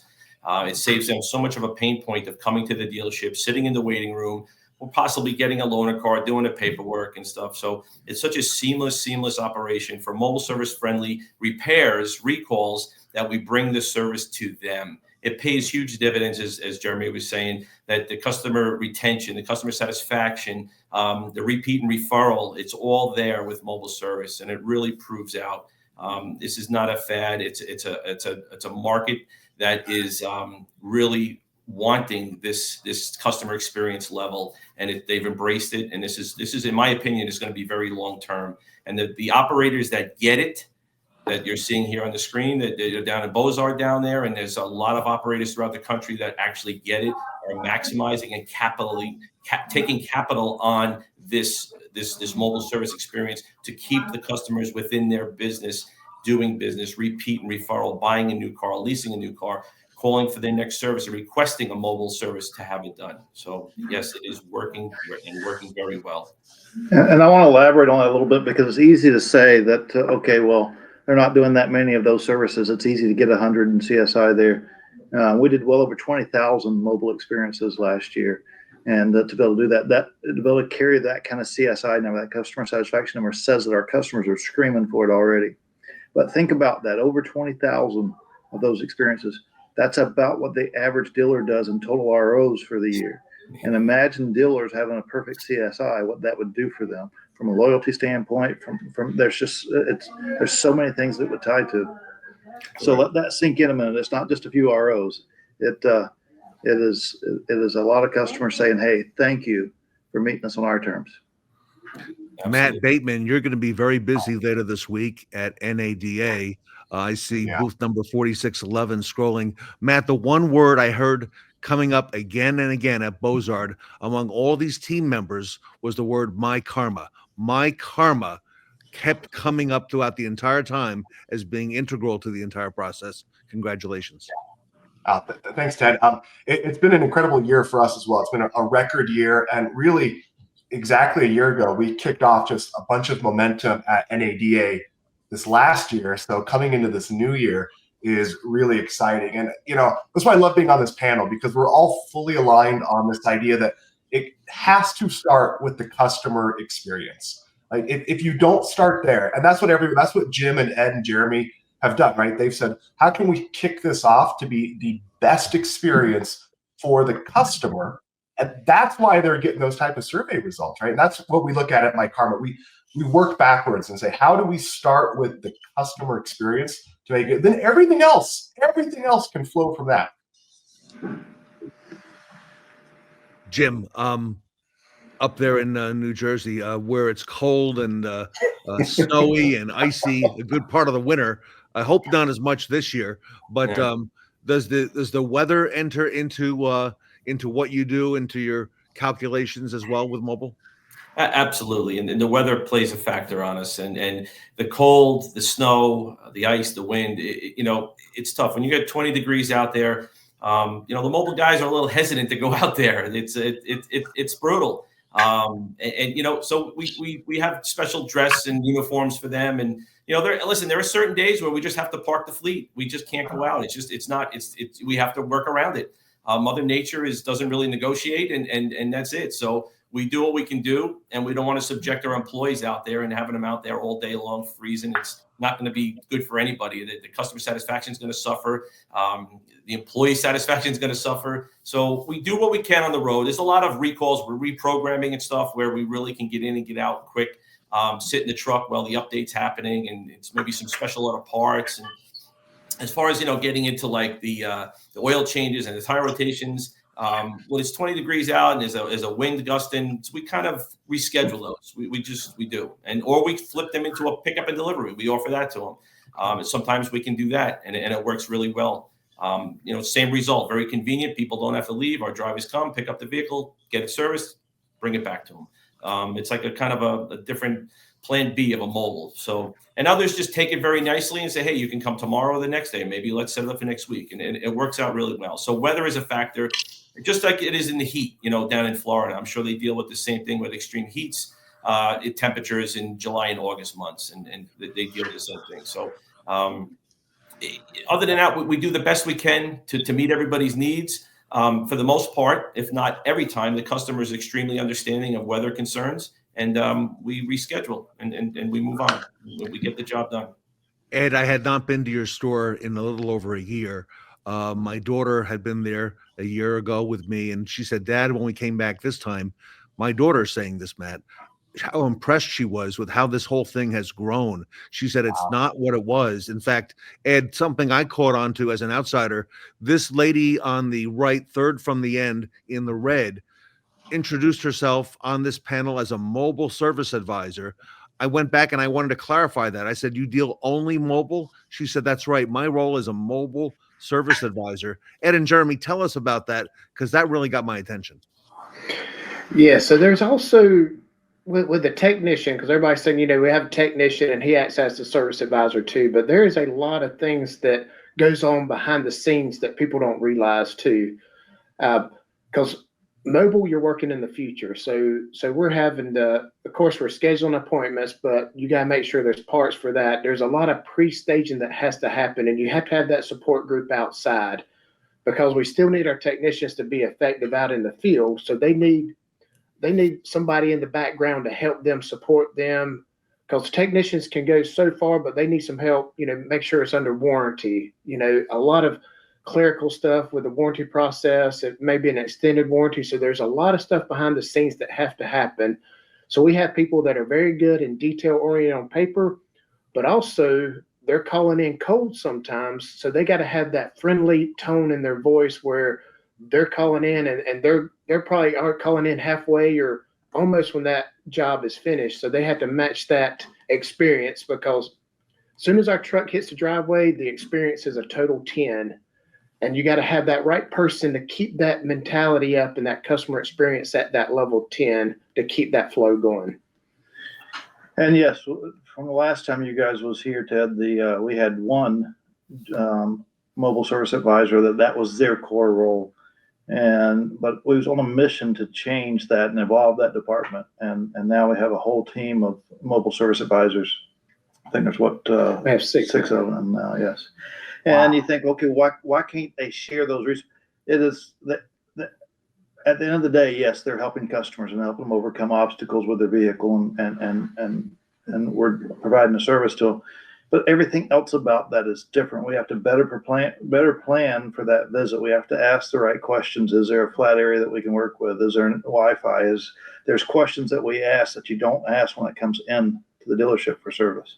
So we program them with different elements, so that we're as prepared as possible when we go out and see our customers in field. Matt, 20,000 ROs, mobile repair orders last year, 6 mobile service advisors, Matt. This is, incredible. This is amazing. I just casually dropped 6 mobile service advisors. That's more than a lot of dealerships have for just normal advisors, right? And he's casually got 6 mobile advisors. That's incredible. Yeah. We're not a dip your toe in kind of store. We're if we're going to jump in, you got to jump in, and that's where this fails a lot, is we dip our toe in, and you can't. You got to jump in and figure it out. And if you do that, you'll overcome the obstacles. Yeah, because there's a lot of communication that goes in. So I joke with our mobile technicians that they're more like Ghost Recon or Ninja guys, because a lot of times you only see them twice. You see them in the mornings, and then you see them in the evenings. Yes. Yeah. And then the communication, just like Jim was saying, sometimes we cannot finish a job and we have to call to have it towed or pick up and delivery and stuff like that. So it's important that our team's on point with communications and dropping stuff in software to make sure the next people that grabs that knows exactly where we left off with it, so they can pick up where we left off to keep that customer experience smooth for those transitions. So, Jim, when we were at Bozard in December, a gentleman retired from Ford Motor Company, whom you know, Al Giambetti, stopped in, who lives locally in the St. Augustine area. Mm-hmm. And he came in, and he was on a panel on the last morning, Ed, as you recall, with you and I. And I introduced myself. I didn't know him. And I said, nice to meet you. I've heard a lot about you. What did you do at Ford Motor Company? What was your role? He says, he goes, I was the president of Ford. And and Lincoln, he said, and service. And he goes, and by the way, I get my vehicle mobile serviced here in my driveway from Bozard Ford. They come to me, they come to my home. And he told us the whole story of how it works. And it was music to my ears, Jim, that, you know, this gentleman, so profound, and he's got the mobile service coming to him. Yeah, it's great. I mean, listen, if you're in the Florida area, and actually there are other people that I talk to throughout the country that, you know, peers that I communicate with, and Bozard is like it's a household name. Everybody knows Bozard in one form or another. They know for a reason for their mobile service presentation out there, and the Ford garage. What, you know, they talk about that. Oh, that's that cool place with that the restaurant, or they have a daycare center within the organization, which is, you know, unheard of. And it just, there's so many great points that people talk about Bozard, and obviously there it is. Proof is in the pudding. So that they have a name, and a very, very well respected name in the industry for sure. And not just across the board, not just Ford, other manufacturers are watching what happens at Bozard and taking notes. So pretty cool to see. Thank you, Jim. Appreciate the kind words there. And I had a chance to ask Jeff King, who works with you and with Jeremy. And I said, you know, where does this go? And he said, well, in our quick lane, and I think you have the #1 volume quick lane in the country. He said, you know, customers come and they get their vehicle serviced here, and we do a great job, you know, but they don't all come back. And he goes, on mobile, it's a whole different experience where they give us the top-notch rating. They come back. In fact, they always want to have it done now at their home, at their convenience. He goes, I don't see where this stops. We're going to do more and more out of the shop. So, Matt, if this is a sign of things to come, the convenience factor that Jeremy and Ed and Jim have put in place is just going to keep going and going. Ted, the thing I'm thinking of, and Jeremy said it right before we hit record on this, was this idea that all these mobile service appointments are essentially waiters. That they're not waiting in the waiting lounge, they're waiting in the comfort of their office or their home, but you have to treat them like they're a waiter. And they're getting pens on surveys for essentially waiters. I'm still thinking about this, even though you threw it there. I don't know if Jeremy and I can talk a little bit more about that, because that shifts the entire mentality of how you deal with that from a service experience. It does. So everything has to be exact right before that technician gets in there. The customer needs to know that technician's on his way, and there's a little bit more steps in it. And what has happened is I have a whole nother opportunity. I would call it an issue, but Ed's beside me, and he says it's not an issue, it's an opportunity. And it is, but it's challenging, because here's my dilemma now, is I have customers calling back wanting the exact same technician, and when there's 47 technicians, it's very hard to do that. And if I send a different technician, they will let me know that they don't want that technician, they want the original one. So we created a customer experience, which I absolutely love, but it creates it's like, okay, now we got to figure out how to get the same technician back to that customer's house because now we're having the triple repeat customers they don't want to come to the store. They want mobile. They want Alex. They want Brad. I mean, they know the technicians by name, and they don't want anybody else but them. And it's just a small talk. We have a technician named Patrick, and the customer wants Patrick back because they talk cars. They talk hot rods. They talk all this stuff, and he enjoys talking to the technician. And so it's created this cool dynamic between the customer and the technician, almost like you have a great relationship with your doctor, that if you have any kind of question, that guy's going to be able to, if you don't know the answer, he'll find you the answer instantly. So it's kind of cool how this is evolving, because we've been pushing real hard for a year, and we're still, I feel like we hadn't got started yet with it. And it's like, man, this is bringing that old school full service gas station mentality back where I started, where it's like, it's that customer service. It's like you're talking to the person that actually does the work, and they're easy to talk to, and you enjoy having them at your house. So it's been pretty cool to see that evolve. Jeremy, this is definitely true validation that mobile service is working. I don't think there's any better validation that they're requesting the service again, and not only they're requesting the service, they're requesting the specific technician. Yeah. So that means it's really hitting hard to the customer and say, hey, I love this service. I want this technician to come back to my home and service my car again. So there's no better or no greater validation that this is working. And the audience may ask questions. Why is this a myKaarma and the mobile service panel? How does that tie together? Well, to build to do those type services, to be able to do them at the level that we do them at, it takes great partnerships. And I'm looking forward to seeing you later in the week, Matt, and at NADA. And we're going to be traveling out here in a couple of days. I think you're probably traveling a little bit sooner than we are. And what do you got for us at NADA? Yeah, thanks, Ed. We've got some really cool stuff. That's why we love being on this panel. We're always thinking about the same things. And the latest problem we're trying to solve right now is that pre-appointment piece, right? There's always three parts of this. There's before the service, during the service, after the service.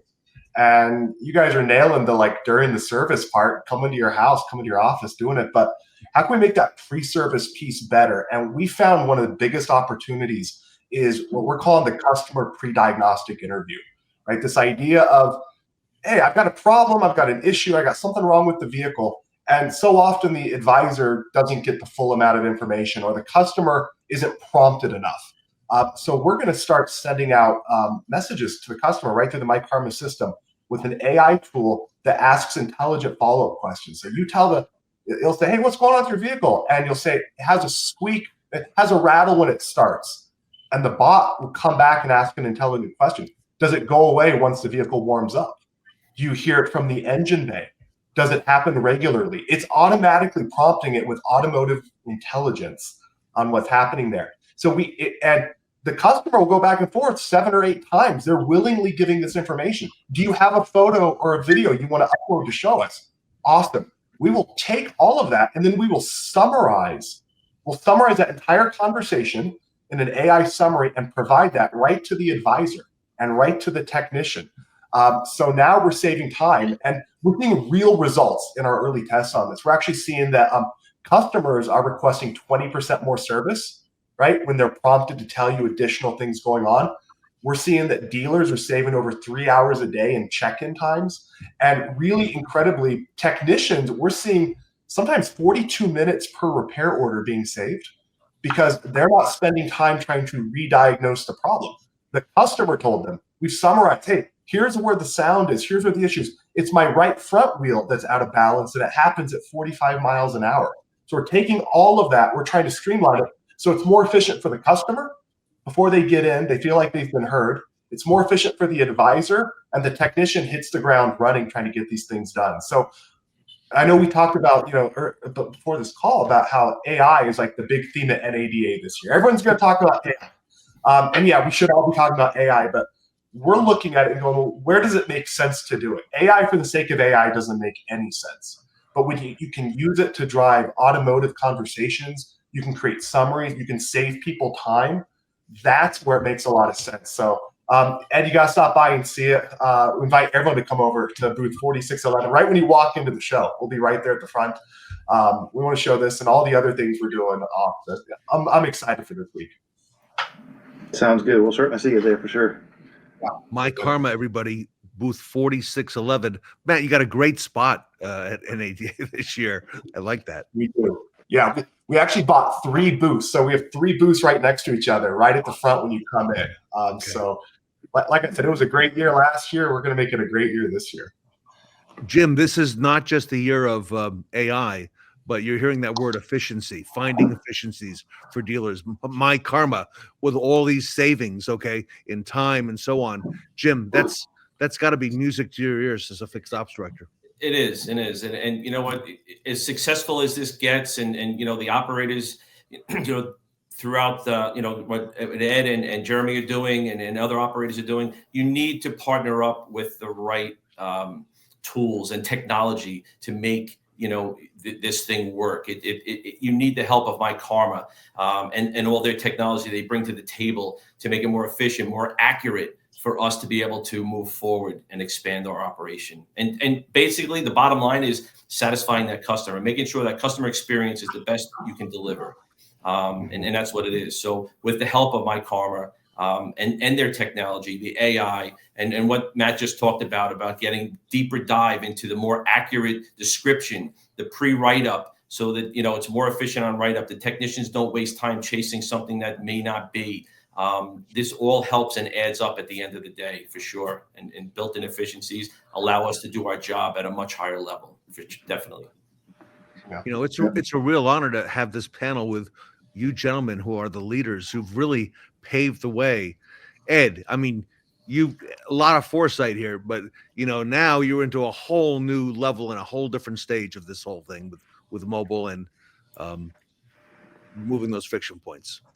It is truly all systems go, and when you jump full in, you run into friction points, and so now it's about continuing to remove those friction points so that 20,000 repair orders or 20,000 remote experiences can become 30 and 35,000, and continue to drive down that time that it takes to get into service. And having all systems go, it brings everybody together, gives them something to push towards. It's a fun element. Having great partnerships like Matt and myKaarma and Ford Motor Company to help us with some of what we do. It's a fun ride. All right, Matt, tell us again, how do we learn more about myKaarma and what you have in store for dealers this year? You mentioned NADA. Any other ways? Yeah, if you're in New Orleans this week, come by, see us. We're right there. We want to see you in person, talk to you. If not, just jump on myKaarma.com. We can still book a demo, show you all the new things that we're working on. But yeah, either way, we're really excited about this year. I can feel it from Ed and Jim and Jeremy and you. I think 2025 is going to be a great year, and we're excited. And Matt, very grateful to you and myKaarma for all you do for fixed operations. You are the big name, and thank you for all you do. Thank you. Everybody, it's all systems go for 2025 here at the Mobile Service Panel. Ed Roberts, Jeremy Stevens from Bozard Ford Lincoln, Jim Sabino up at All American Ford in New Jersey, Matt Bateman and myKaarma here today at the Fixed Ops Roundtable.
myKaarma. Everything fixed ops in one place. The unified solution for fixed operations. A comprehensive suite of key applications deeply integrated with software and DMS providers. And open APIs that offer unprecedented opportunities for dealerships to build custom solutions. Payments and surcharging, service card video MPI, Scheduler Plus, and much more. The advantages are undeniable. More dealers are choosing myKaarma, with over $24 billion in payments processed, 536 million text messages transmitted, and over 34.7 million videos recorded.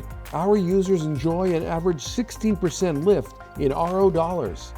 myKaarma is designed from the ground up for exceptional customer interactions. What I really enjoy about it is the connection and the relationship building. We pretty much use every aspect of myKaarma that we can. We went from a paper multi-point to a digital multi-point. It literally year over year, 350% increase in our net profit. The cream always rises to the top with this, and myKaarma has been the best. Going to NADA? Visit us at booth 4611.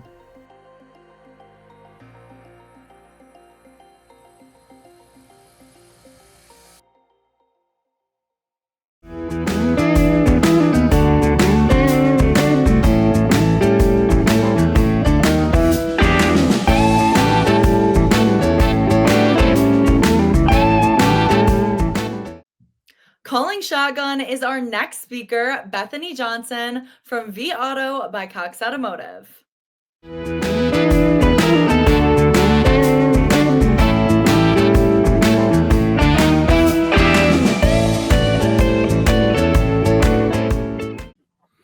Welcome back to the Fixed Ops Roundtable. It's great to see Bethany Johnson, our good friend from Cox Automotive, vAuto, here on the Route 66 road trip. Bethany, welcome back to the Fixed Ops Roundtable. Hey, Ted. Thanks for having me.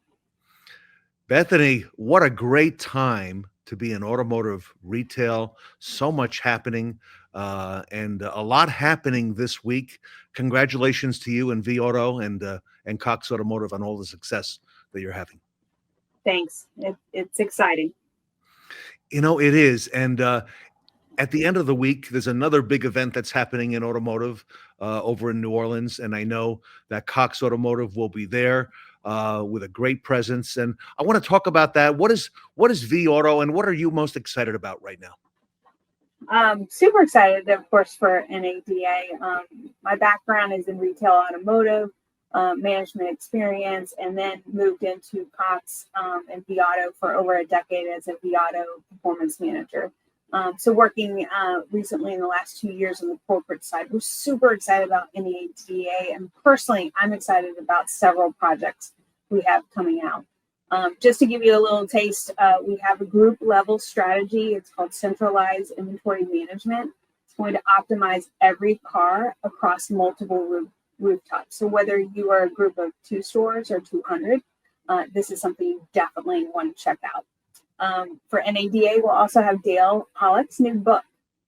It's called Invested, the New Science, Strategy, and System of Used Vehicle Investment Management. So that's something super exciting. And then a little passion project of myself is the new vAuto appraisal experience.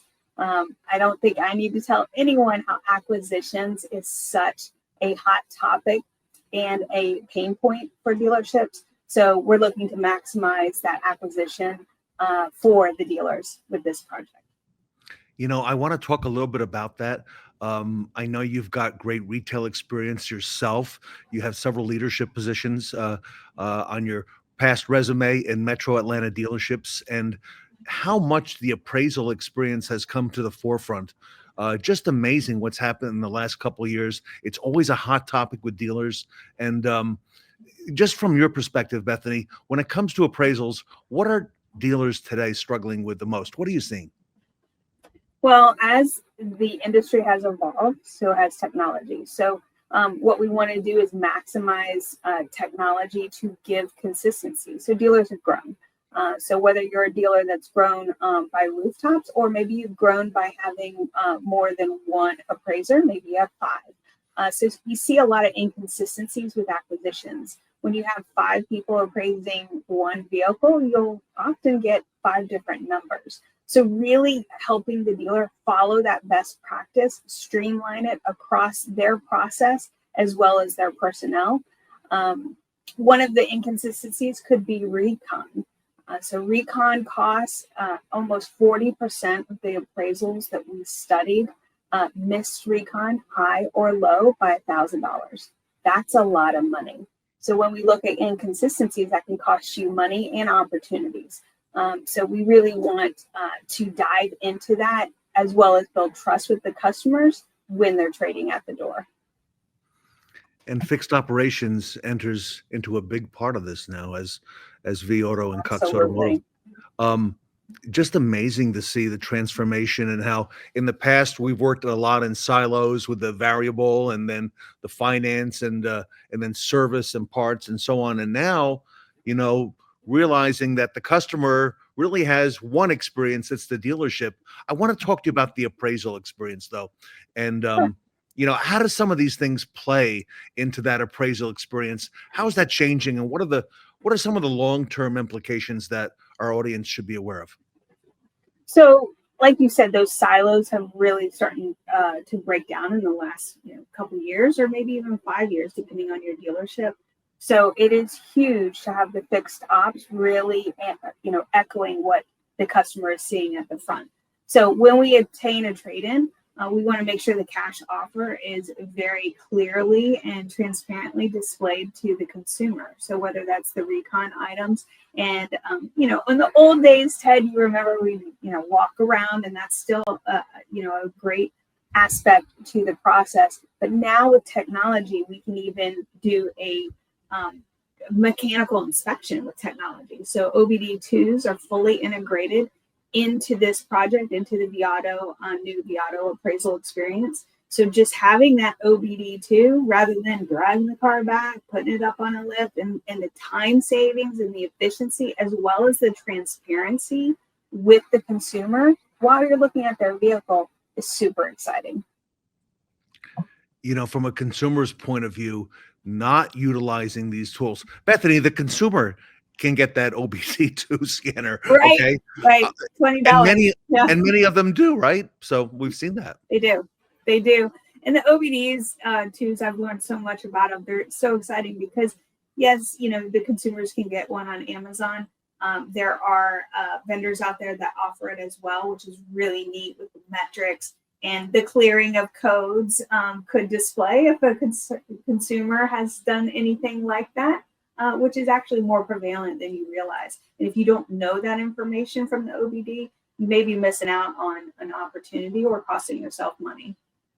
And Bethany, I think it helps to build trust from the consumer's perspective. They're not always comparing us to the next dealership or the dealership across the street, but they're comparing us to everything else they're experiencing, such as Amazon and Google.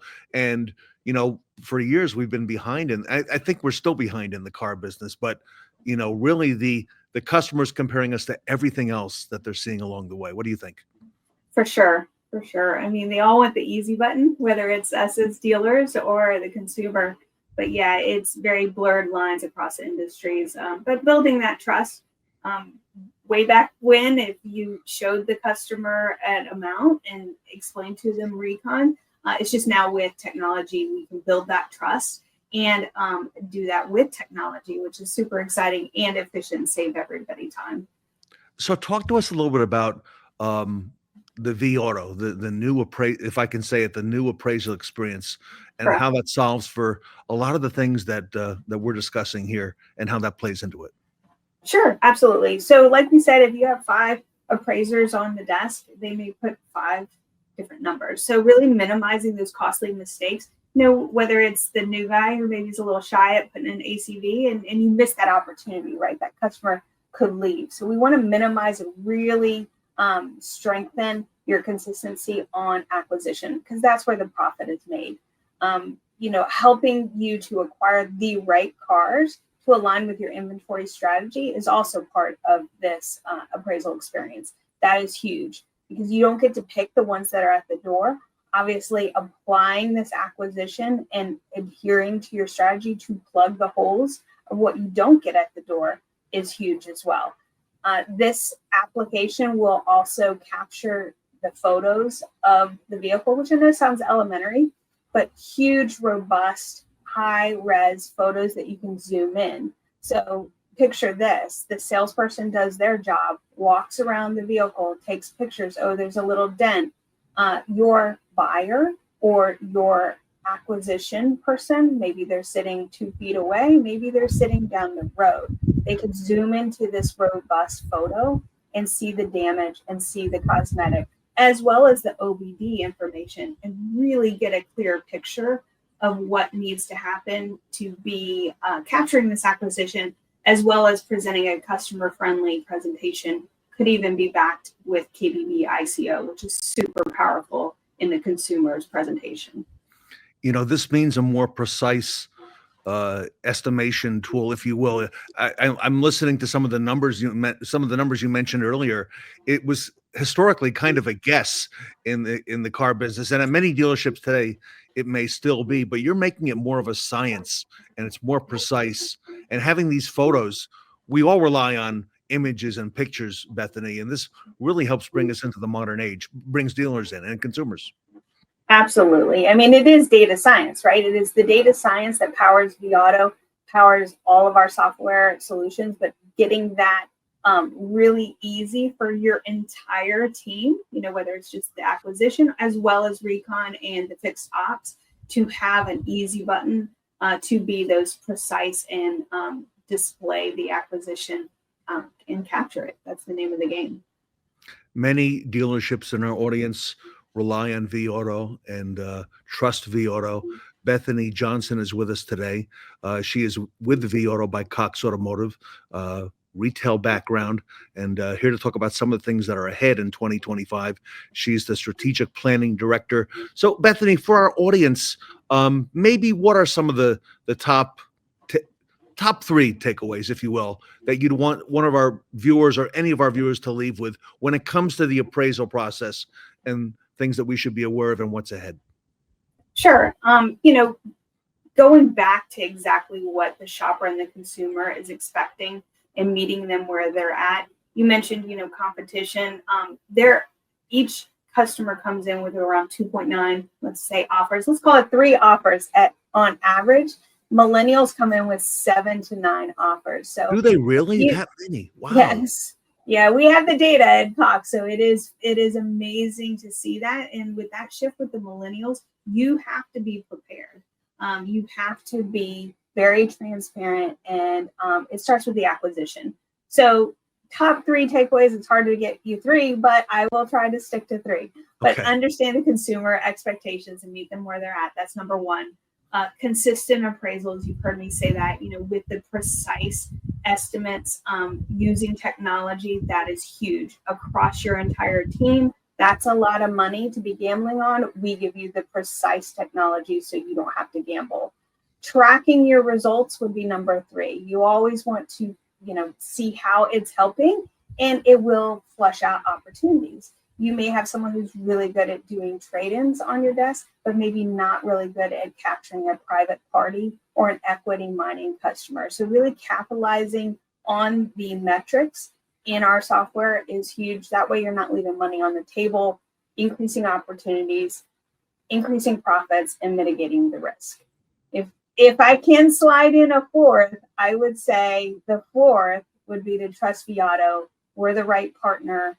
And with the Cox Automotive and other brands, that is where you want to be for appraisals. And you've done a very nice job in integrating all of these elements for dealers today. I know you mentioned NADA, and we talked about that coming up at the end of the week. Bethany, will you be there? And I know Cox and vAuto are going to have a big presence there. Yeah, we will all be there, but I personally will be there. I would love for you to stop by the booth, show you this project, as well as we mentioned a couple other projects that are going to be at NADA. It's going to be super exciting. So yes, I would love that.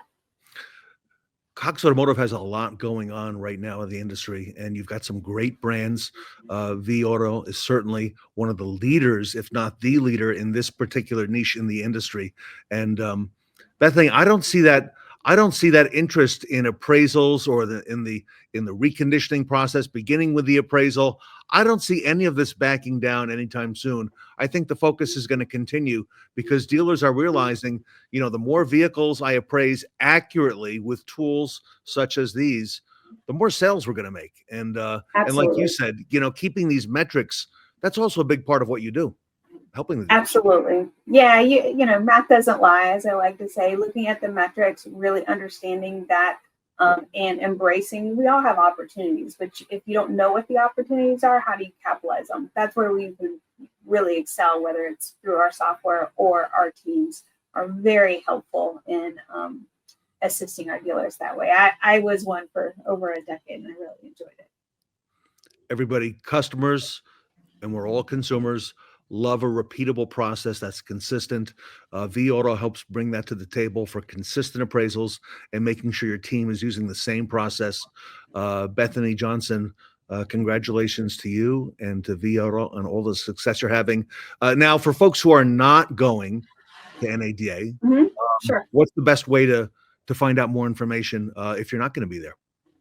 If you're not going to be there, you can always email. My email is in the display, and I'd be happy to put you with the right person depending on what your needs are. I think every dealership has a couple different needs, and we all want acquisitions, but we also have easy buttons and other opportunities. We'd be happy to connect you. And Bethany, thank you for Cox Automotive being a big part of the Fixed Ops Roundtable. I know you're a certified partner.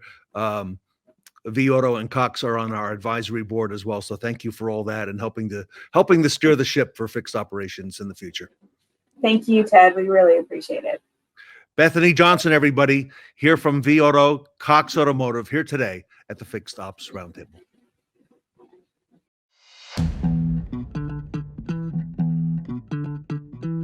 I'm Nick Wright. I'm a lead performance manager with Private Time GPS. Been with the company for 6 years as a performance manager. Car business for 17 years, and I'm from Nashville, Tennessee. So I made the switch from retail to vAuto. I took the leap to go on the vAuto side just because I could still make a difference in the dealership, still help everyone achieve goals, which is, from a sports guy, that's my goal. All the mistakes that I made in my career or things that I wish I would have known or paid attention to is now my almost mission or pet peeve with every time I get a new client. It's, hey, these are the things that I thought. Here's the things that I perceived this software to do or this system to do, and this is actually what it does. What I hear all the time is, people would say, well, vAuto says, or vAuto is telling me to do this, and a lot of the times we're not telling you to do anything, it's just reading the market and understanding what that market is now presenting to you and the choice that you have to make. So it's essentially understanding how that works and how we can go exist with our plan as a dealer versus what the market is telling me and how I can marry those things together. So I think it's asking the questions that is pertaining to that particular dealer, what are their goals that they want to achieve, and then tailoring our approach and using the software to achieve those goals. The most rewarding part of my job is seeing a dealer that says, hey, I want to sell 100 cars, and they're selling 30, and they have this pie in the sky number of what they want to do per month, and then we look back 3 years later and they're selling 150 and 200, and we laughed at the times that they were selling 30 and said, hey, will we ever get there? So really, it's the change that I make with my dealers. It feels really great to hear them affected.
roadside attraction has the best tech on 66.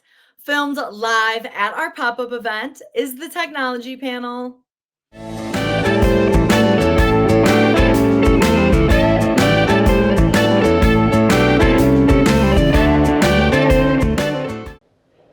Welcome back to the Fixed Ops Roundtable. I'm Sarah Vantine, and we're here at Bozard Ford Lincoln.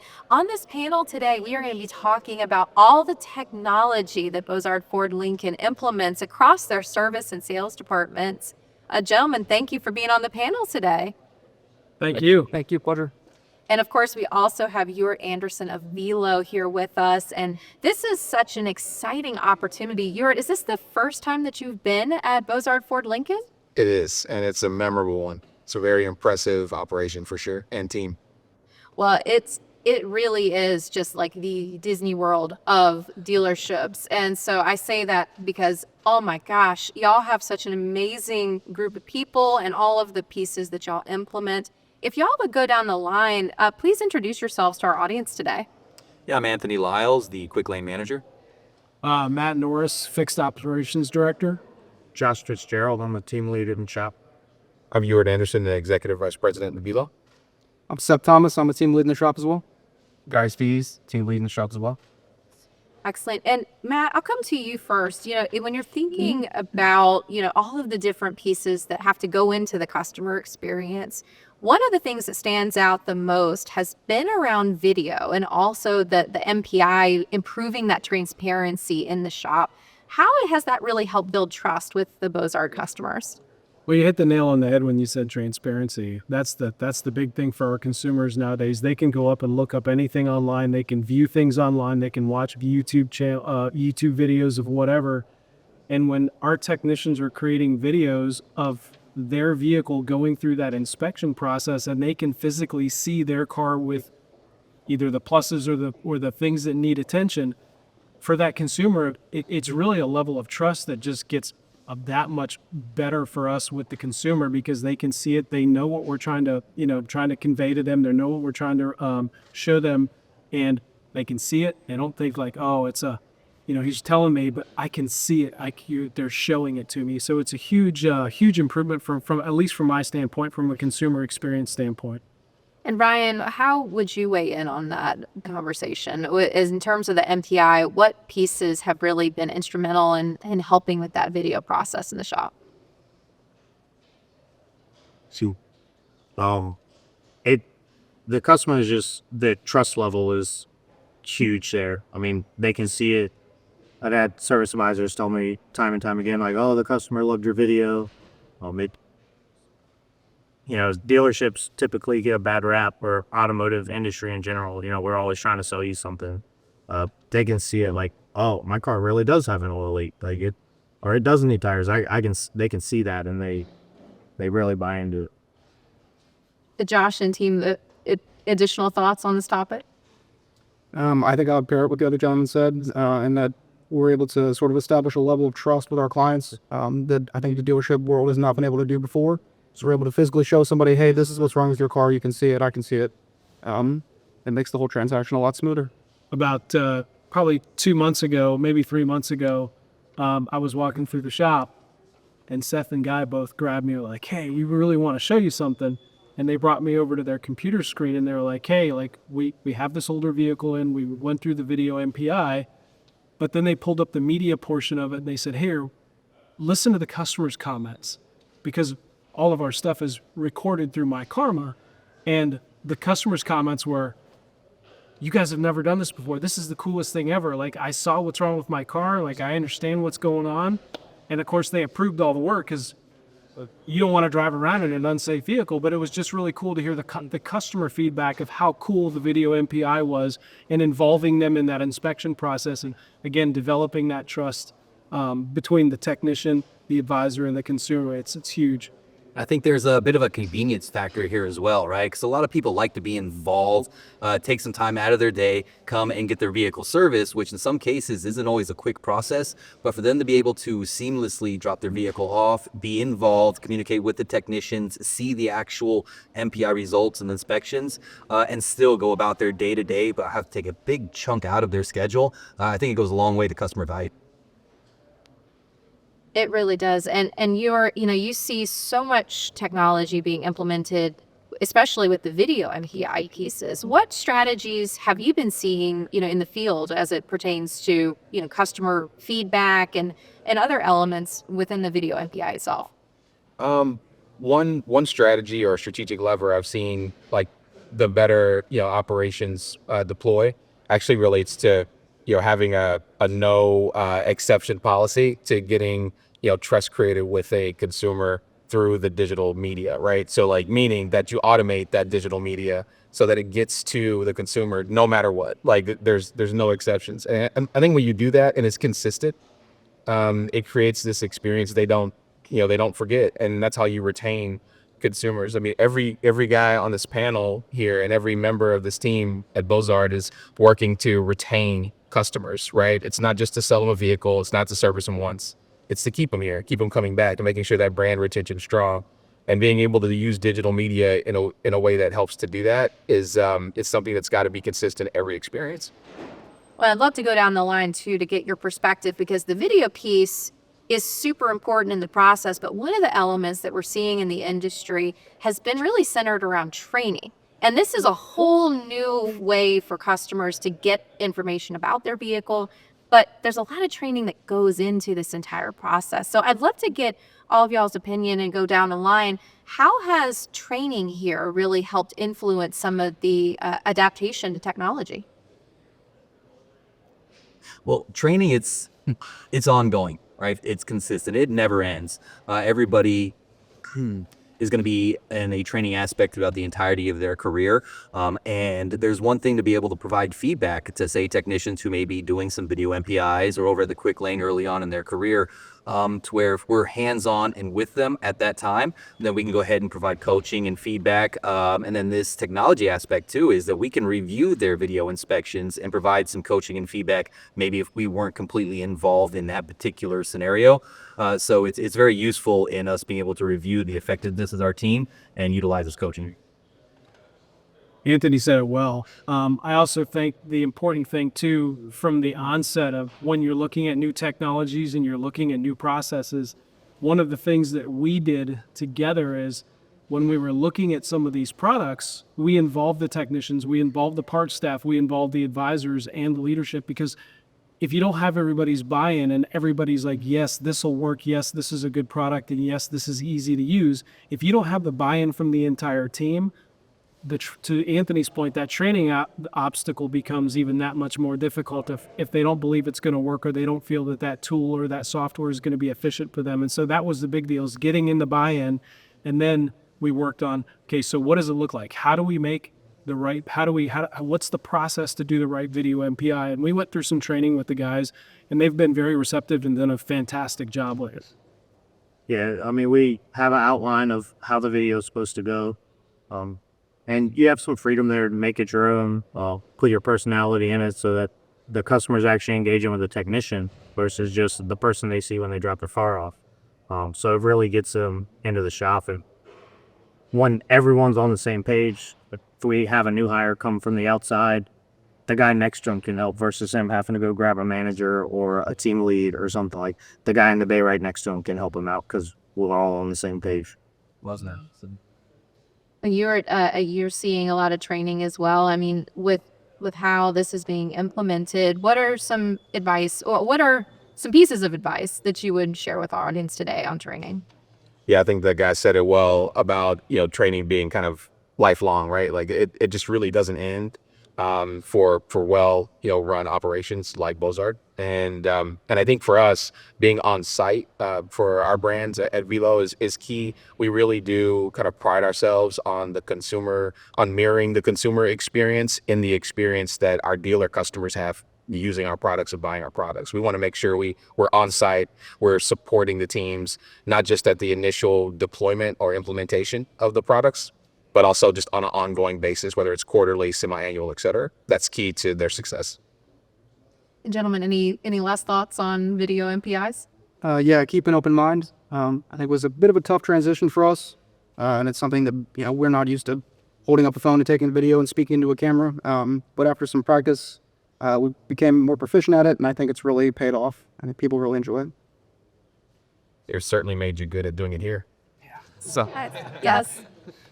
Well, everyone, we are at Bozard Ford Lincoln, and this has been an incredibly informative segment today. Thank you all for being part of this and for allowing Fixed Ops Roundtable to be here and get to experience this incredible dealership.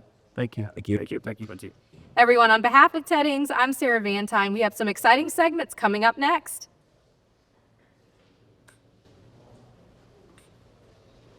Clear.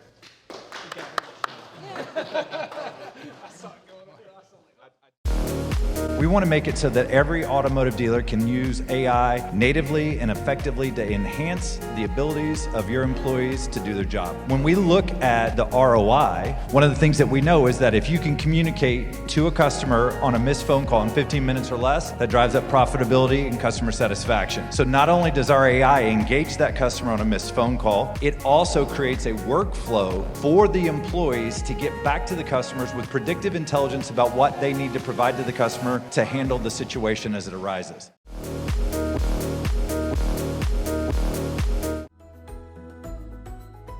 Lyft Concierge's Courtesy Ride platform makes it easy to send reliable, affordable rides to the people who matter to your organization, even if they don't have the Lyft app. Here's how it works. To start a new ride, log in on your desktop or mobile device and click Request. Then, fill out your rider's info. You'll see the ride's price and distance up front. Need to message the driver? Add a note here. Send the ride right away, schedule it for later, or send a flexible ride that riders can request on their own. Choose the ride type that fits your rider's needs, such as luxury and extra seat options. And voila, your ride request is on the way. Once a nearby driver accepts the ride, your rider will receive a text message with everything they need to know for a smooth pickup. If your rider doesn't have a mobile phone, they'll receive an automated call to their landline with all the details. From your dashboard, you can track and monitor active and upcoming rides and support your riders. With Lyft Concierge, you can take better care of your people, simplify transportation management, and drive your organization forward. Log in to send a ride with Lyft Concierge.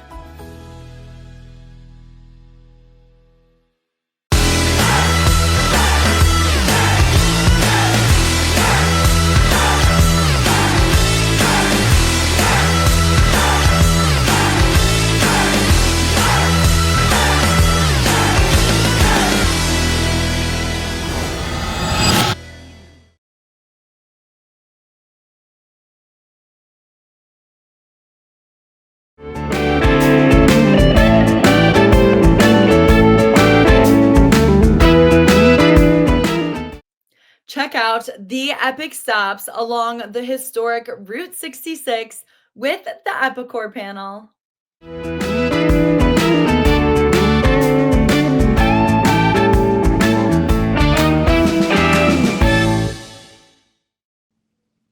Welcome back to the Fixed Ops Roundtable. I'm Sarah Vantine, and today we are excited to have the Epicor panel with us.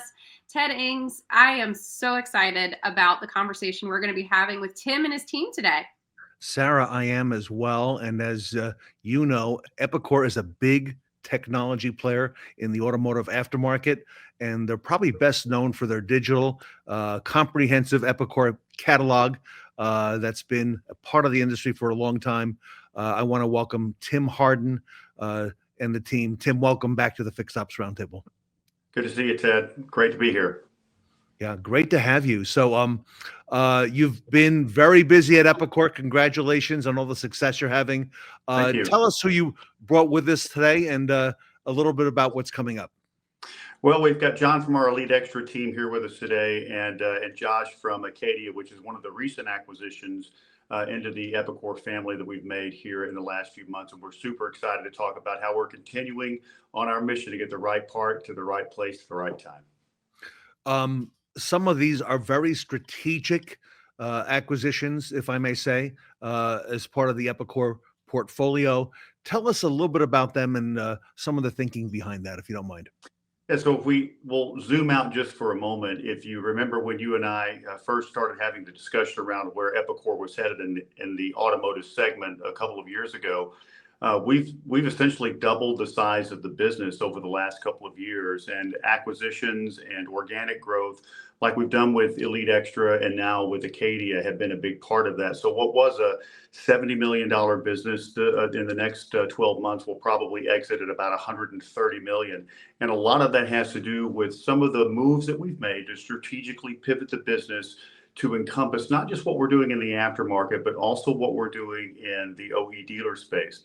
Elite Extra was an acquisition we made about 12 months ago. We've essentially doubled that business over the last 12 months, and Acadia has joined us as well. Now with Elite Extra, that was all about route optimization and ensuring that if you're a dealer or if you're a consumer, anywhere you're trying to deliver a part, we can optimize the way a dealer is making that part and getting it delivered at the right time, but also incorporating into that the ability to optimize the suppliers of your fleet, meaning if you don't have your own fleet or drivers, that we have something called Delivery Network that we use that can handle all of those relationships that you have with Lyft and Uber, et cetera.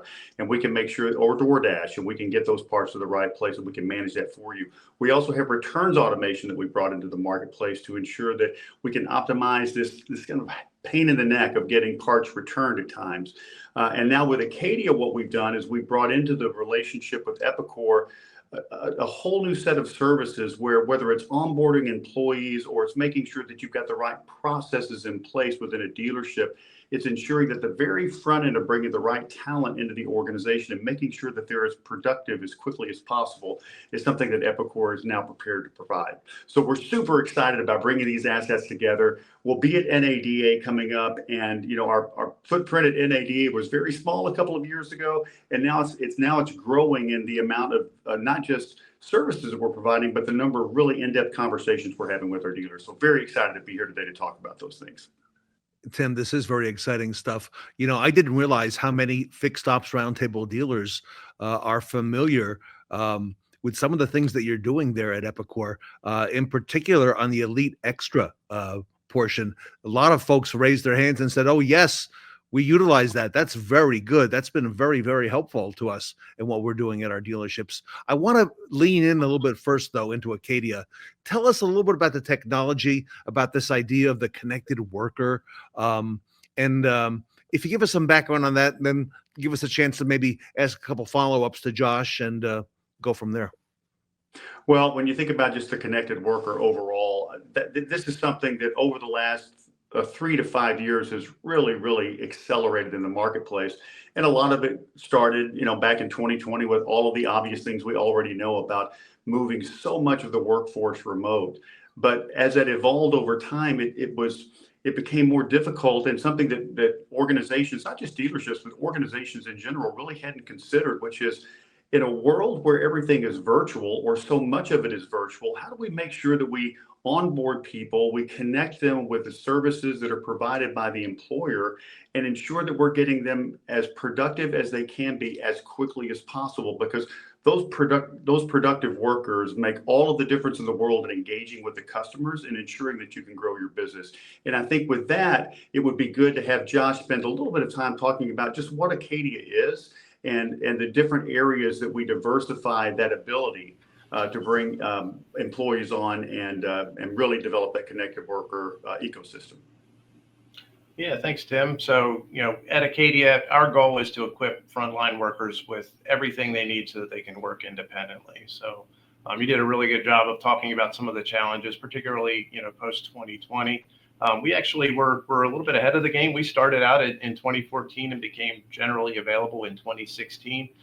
And totally focused on this idea that if you can make folks secure in their jobs, they're going to be more engaged, more likely to stick around. And as a result, you're going to have better business outcomes as well. So most technology is focused on what your employees need to do for you to be successful. Acadia, we're focused on how to do these things. And we do it by defining and improving best practices. So the things that you do to run a successful business, those are all documented in Acadia and house that are there. And then we have a platform to deliver it when and where those workers need them most. So your frontline employees are using Acadia every single day to execute critical tasks in real time, or as a tool to learn new skills and demonstrate that they're capable. Managers use Acadia to improve their operations. So by defining these processes or taking this sort of continuous improvement mindset, improving those processes that are there, and then we give them tools that they can actually manage and plan around the skills of their workers. And then finally, can't ignore the connected piece of it. So, Acadia itself has all the hooks that you need in order to integrate it with those systems that are telling you what you need to do with Acadia, which is the system of record for how to do them. Sarah, we spoke a little bit in the green room. I apologize. Sarah, maybe some color, because I think this is in your wheelhouse as well. Well, what is so incredible about what Epicor and Elite Extra and Acadia are doing is they're really saving the dealership and the customer time. At the end of the day, this is all about the time it takes to onboard an employee, the time it takes to get parts quickly to your customers and into your dealership. So, Ted, this is incredible. And some of the pieces that Josh is doing, I'm thinking back about all of the process manuals that I've had in the dealership, going through, what to do when you order this recall part, how parts is going to, order it and tag it to the customer number, and then how that follow-up process to let them know the parts arrived. All of those pieces are just so much more simplified with what Acadia is doing. And Sarah, you hit on a really critical point there that sometimes gets lost in all of the things that we talk about, which is the real currency of today's economy is time. And one of the things that we believe in is trying to create those areas within the workflows of dealerships where saving them that time really does create additional profitability for the dealership and revenue opportunities. And the other thing that Acadia does is, and I'm sure that you hear this, Ted, between you and Sarah all of the time because you're talking to dealers every day. And the ability to hold on to valuable employees, specifically in service and even in sales. So to lower the attrition of the employee base, you have to have engaged employees that are like, I just like working here. It's easy to work here. It's easier for me to do my job because the function of what we do within different organizations many times is the same. It's the ability of that employer to engage with the employee and make sure that they enjoy working there. And we believe that Acadia helps them do that. And that drives down employee attrition. And if you can drive down employee attrition, it just has, an unseen impact that you don't recognize until the end of the year. You're like, wow, we were way more profitable than we thought. That's because you're not having to constantly onboard employees because you have high attrition. And Tim, the word efficiency has really risen to the top, I think, in the last few years.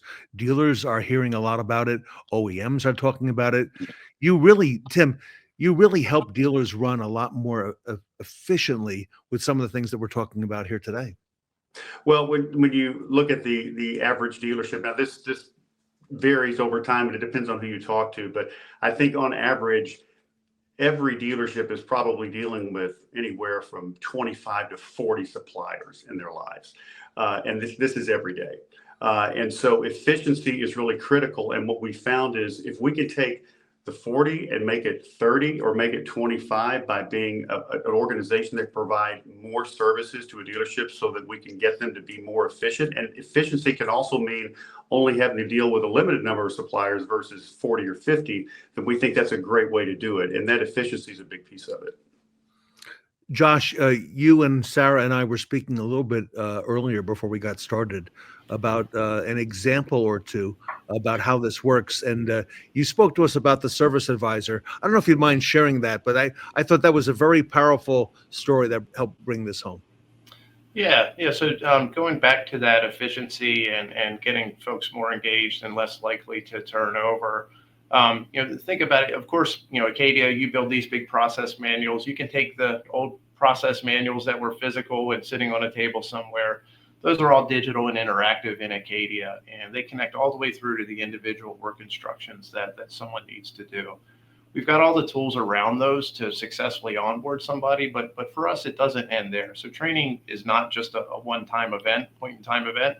We really set out to have this sort of continuous learning approach. So if I'm a service advisor and service manager and I'm interacting with a customer, those processes that I learned on day one as part of that onboarding, they may have changed over time. So not only do I get a really good onboarding experience by becoming familiar with the overall process, becoming familiar with those work instructions that I need to do as part of that process. I've got access in real time to the most up-to-date best practice as it exists today. I'm not going to remember all of those things, particularly when I'm in front of a customer and I need to react quickly. Maybe I'm getting something that's unexpected. I've got Acadia there along the way that I can use in real time in order to find that information that I need.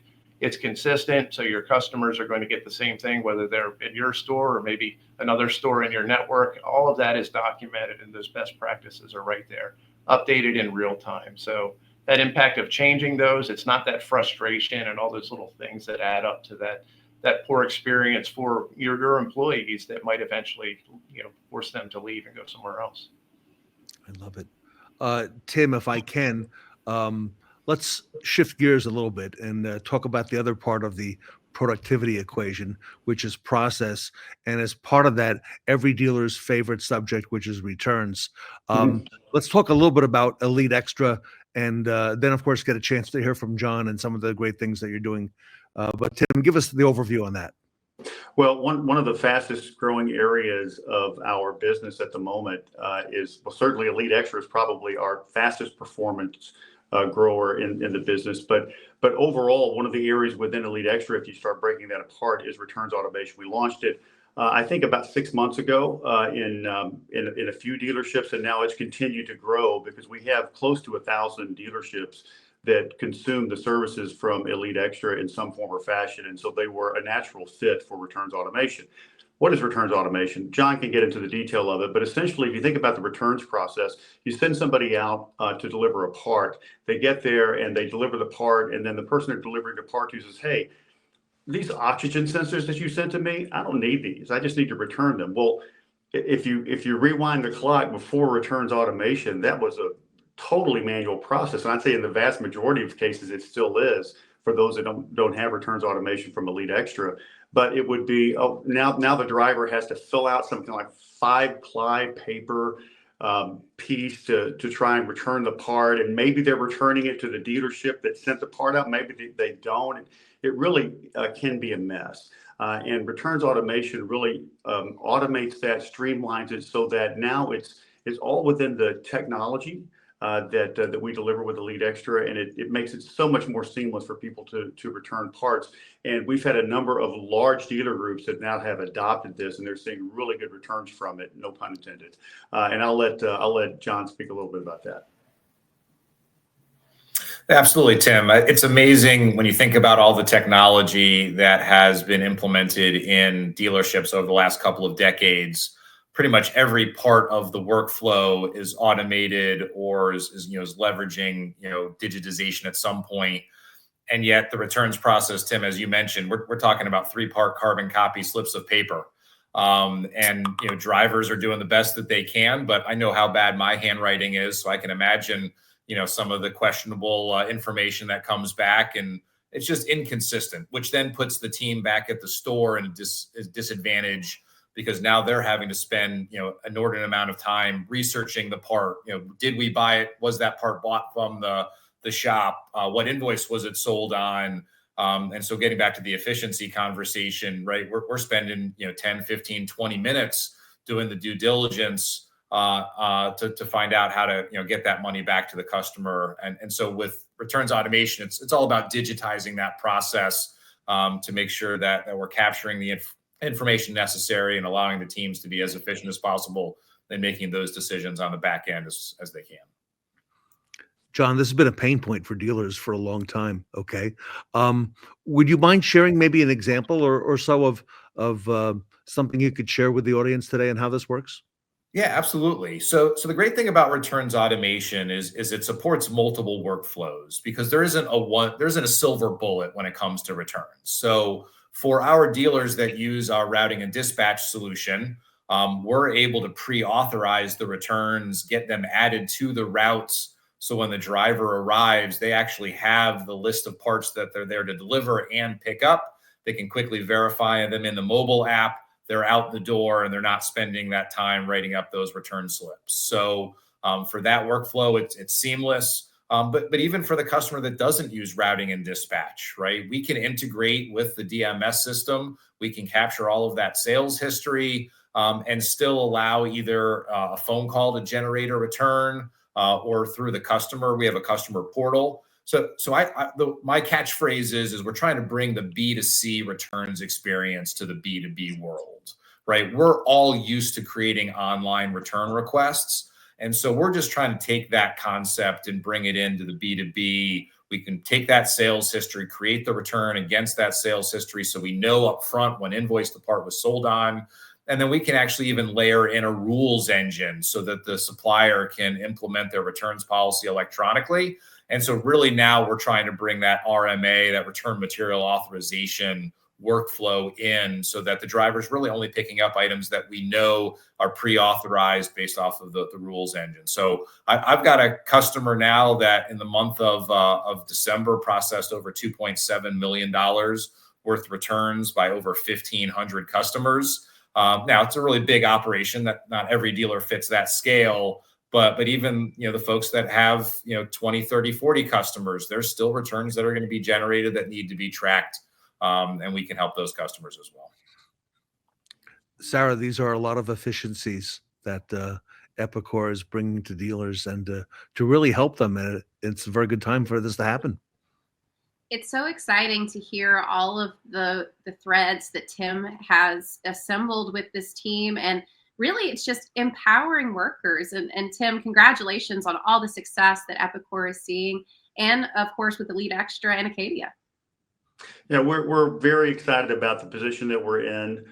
We had a vision that we cast a few years ago, and it's good to see when the plans work out. It's a lot of hard work by the people that we have, but as much as anything, it's just really about the services meeting the demand of the marketplace. And so I think that we were in a unique position in the aftermarket, where as the data aggregator for the automotive aftermarket, we began to see some things as a somewhat neutral party that we could extend into areas of the business that would create more partnership opportunities as much as anything else. So I think we touched on dealer management systems, and I think it's safe to say that we have great relationships with CDK and Reynolds and Techion, Proceed and Carmack.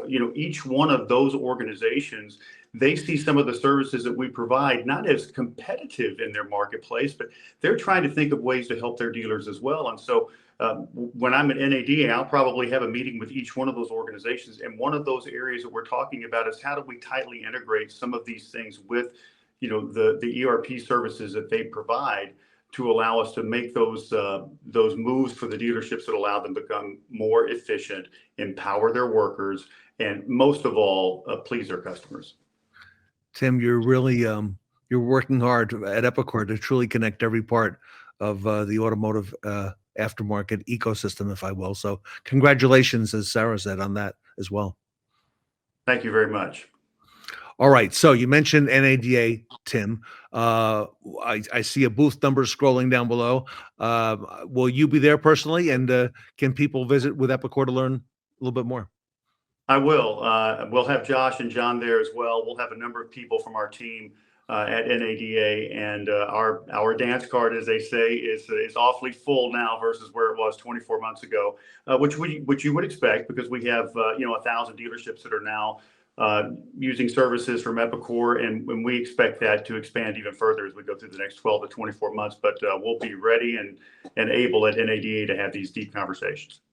All right. Our audience can learn more about Epicor and Acadia and Elite Extra, not only at NADA, but online at Epicor. You can visit the URL scrolling at the bottom of the screen. Epicor is making great strides in our industry. Sarah, it's exciting to have Epicor along with us on this journey, and to watch every month how this continues to grow. This conversation is just going to continue to be more relevant, Ted, and I'm excited to see all of the progress that Epicor will bring to the dealerships. All right. So with that, I want to thank the team that's with us here today. Josh Crone, John Halleck, Tim Hardin from Epicor. Again, congratulations to all of you on the success that you're having in the market. And I look forward to and Sarah and I look forward to hearing a lot more in the months ahead on the great strides that you're making. So, Tim, again, great job on everything you're assembling. Thank you so much. Everybody, the team from Epicor with Sarah Vantine and I here today at the Fixed Ops Roundtable. Whether you consider it evolutionary or revolutionary, change is reshaping the franchise dealer business, and we're not talking about electric vehicles. There's another promising opportunity that demands your attention. It's the fast-growing and increasingly lucrative customer pay parts, tire, and service market. Consider what's happening around you. Average vehicle age is at an all-time high and rising faster than ever. More than 60% of passenger vehicles are 8 years old or older. 25% are at least 16 years of age. Together, this represents 244 million prospective parts, tire, and service targets. We say prospective because the vast majority of these vehicles are being serviced outside the franchise dealer channel. Would you like to capture your share of this nearly $400 billion opportunity? Epicor is ready to help. Our solutions are enabling thousands of automotive businesses to address every customer pay parts, tire, and service opportunity for virtually any vehicle, regardless of make, model, or year. We're helping service providers build customer relationships spanning the full vehicle lifecycle, from the end of the factory warranty to the day the vehicle is scrapped. We're putting the industry's most complete parts, tire, and labor data at the fingertips of thousands of service advisors every day. We've created a faster, more accurate estimating process for customer pay jobs that helps dealers increase average RO and service lane productivity. We offer real-time information on local parts and tire availability and pricing to speed every job, increase customer satisfaction, and boost the dealer's absorption rate. And we're helping parts departments establish real-time visibility and control of their inventories to increase efficiency and reduce operating costs. Epicor is ready to help your fixed ops teams achieve the same impressive results. Own every non-warranty parts, tire, and service opportunity, all makes, all models, all customers. Now you can with Epicor. Contact us today to learn more.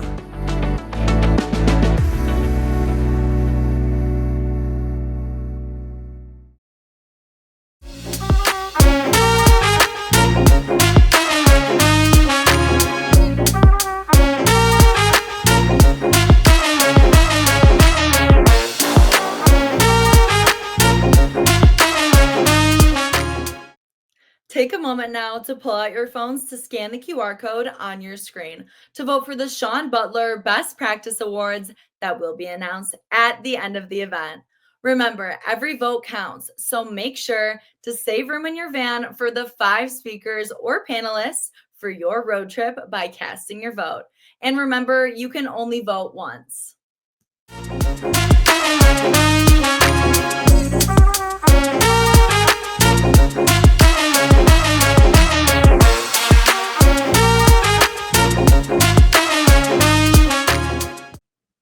The fans are revved up for our next segment featuring Revolution Parts.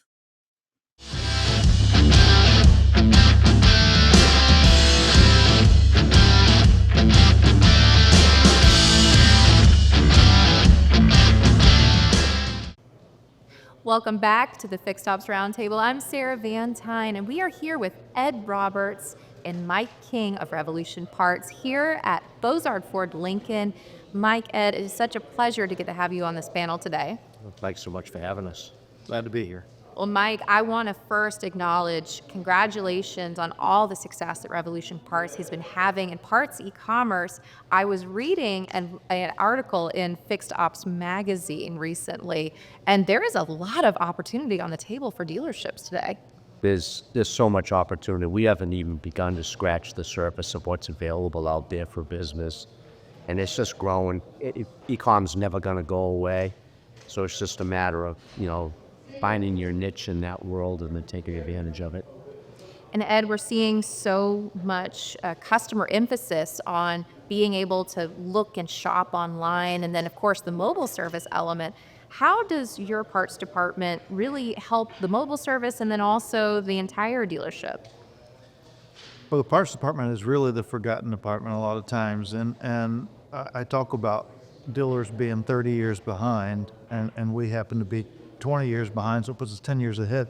But ultimately, we're still behind when it comes to e-commerce, and we're not where we could be. We talk about the phone being a convenience. We look at our phone for everything because it's a computer. We can go online, we can check this, we can check that.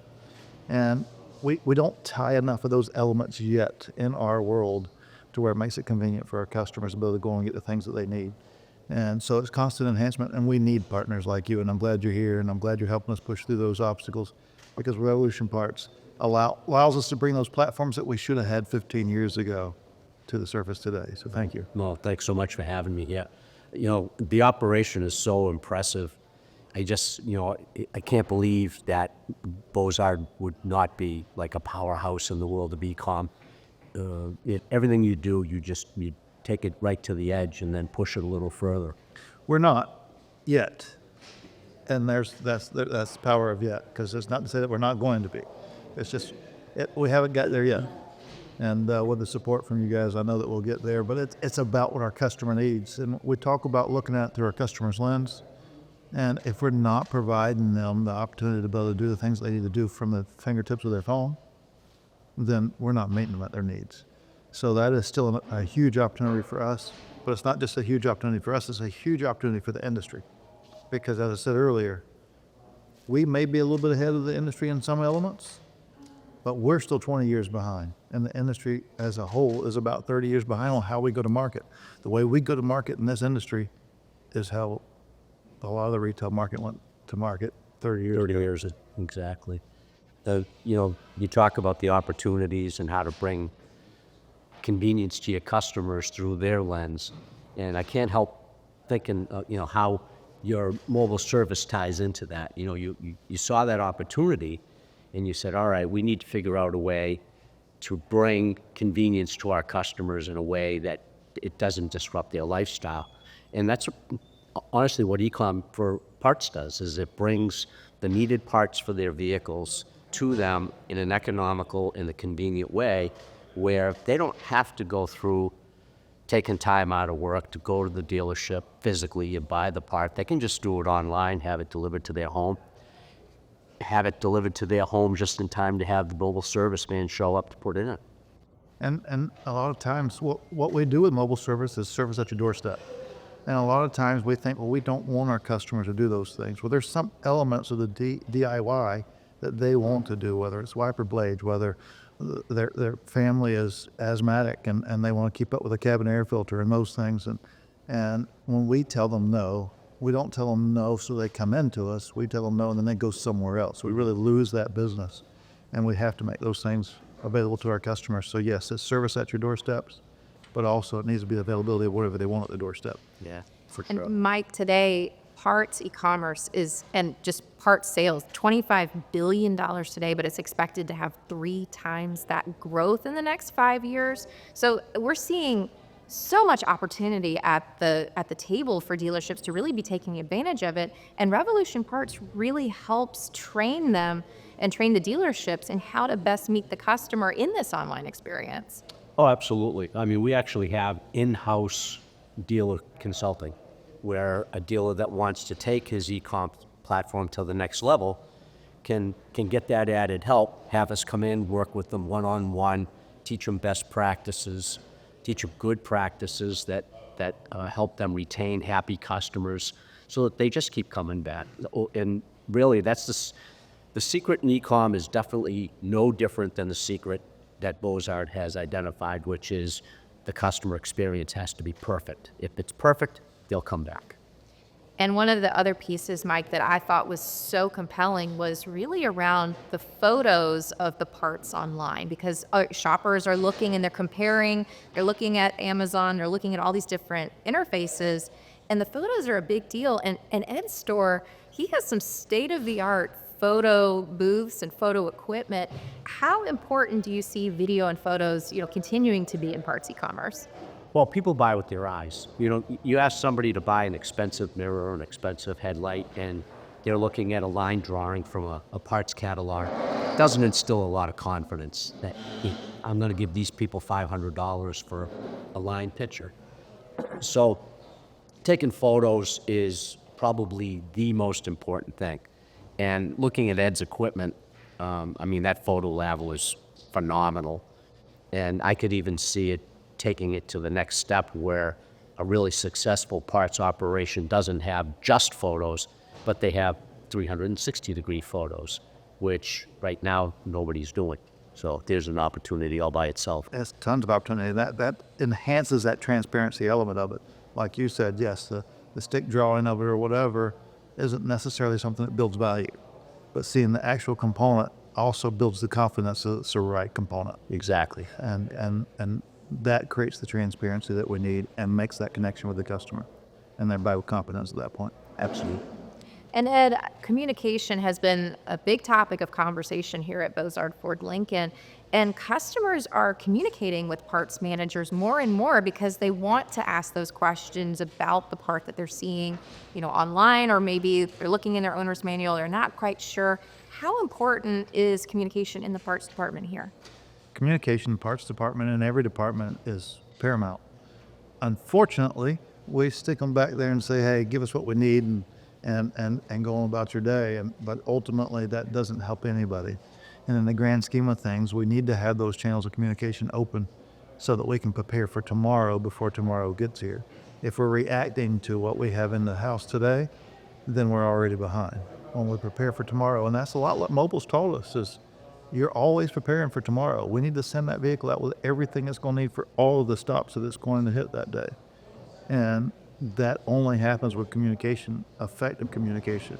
Because guess what? We're going to send it out with all those components that it needs, that we think it potentially could need, but it may have only needed one of those, and so those components have to come back. And that's communication on both sides.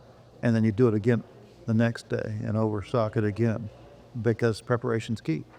And it's not only just the things that we're going out there with. I need to go out there with the things that we could sell in addition to, like it may need wiper blades, it may need an air filter, it may need this, and it may need a battery, and it may need brakes. We're maybe going out there for one thing, but we got to be prepared for the others. And that's communication. And Mike, we're seeing more and more evolution of the parts manager and the parts associate's role in being more customer facing. Traditionally, you might have a counter person, but a lot of the parts discussion that was happening over the phone, a lot of dealership employees weren't particularly well trained on it. How is Revolution Parts really helping to elevate that training and that experience when it comes to communication? Well, you're going to live in the world of e-com. The old grumpy parts guy doesn't work. You really do have to have great communication skills, great people skills. So we do teach the dealers best practices when it comes to customer relations, handling problems promptly and openly. And we develop, on an ongoing basis, we develop dealer training videos so that the parts managers and the parts consultants, they don't have to block time out of their day to go learn something. They can learn it on demand. They can consume it as they have time. And Ed, I imagine that as you're sending out these mobile vans, not only do you have Ford Lincoln customers that are part of Bozard Ford Lincoln service portfolio, but then you potentially have the other vehicles in their household. So how important is an e-commerce part strategy when you're considering a multi-vehicle household? I'm glad you asked that, because ultimately we have to do that in field. We go out there with the parts that we feel like they need for that vehicle, but the other vehicle that they may not have anything to do with our product line, but it's still an automobile that we can service. And then that's when we pick up the phone and we start looking to see where can we source that part from. And dealerships are full of skilled positions. And so we look for those skilled positions. But dealerships aren't filled with skilled people that knows how to retail online. And that's where Revolution Parts comes into play. And that's where you got to use the expertise that's out there. Don't try to figure it out yourself. Use the resources that's available to us and create that platform that meets our customers on their terms. Absolutely. Mike, are you seeing that evolution? Are customers purchasing not only parts for their, the dealership's OEM brand, but then also other vehicles that may be in their household too? Oh yeah, we have I mean, there's so many multi-brand households out there. And Revolution is not only are we in the world of original equipment, but for 2025 planning, we're rolling out aftermarket product lines so that if you need something that maybe is not available as a OE anymore, may have been discontinued, you'll have an aftermarket product option as well for whatever brand that's parked in the driveway. That's incredible. And Ed, you know, we're talking about billions of dollars available on the table for dealerships to get in the next 5 years and really elevate their e-commerce parts experience. What's on the future horizon for Bozard Ford Lincoln? There's tons of opportunity for us in parts department, and that was one of the first things that Mike and I started talking about. Was that's one of the things that we haven't really capitalized on as much as we could yet. And in order to do that, we have to be able to meet customers on their terms and create those platforms. So I look forward to the partnership that lies ahead to allows us to be able to offer customers opportunities that they're looking for, but also for the audience out there, the parts department generates growth without much involvement from any else because they just tie on to what we do. Well, if we give them tools to do more, then that increases that level of growth that comes in, or that level of performance that comes from that department with the same input that we have, but just setting a different expectation. And Mike, you can get started with with the parts personnel that you already have. You're not having to go and rapidly scale or grow your personnel. You have a solution that really enables a dealership to start wherever they are in the process. Oh, we actually recommend it. Slow, methodical growth that's well thought out is a recipe for success. To jump off the bridge and say, all right, I'm going to do $1 million a month on month one is not a good strategy. So we do give them a platform that's very inexpensive. You can start off with the staff that you have in-house already. I mean, you already got the experts. We just have to add the e-com element and educate them a little bit on that world, and then start growing from there. You see a lot of dealerships that are, again, in various stages of developing their parts e-commerce strategy. But I'm sure our listeners today are probably wondering, all right, we've talked about training, we've talked about all these opportunities on the table. What's one tangible piece of advice that a dealership could implement today in their parts department that you would recommend they get started with first? Well, they definitely need to be started in getting, if they're not in online retailing for parts, they need to get there. There's so much opportunity. Every day you wait is just missed revenue for the department. So that's where it needs to go is in e-com. You can grow parts operations through traditional wholesale. Traditional wholesale is great.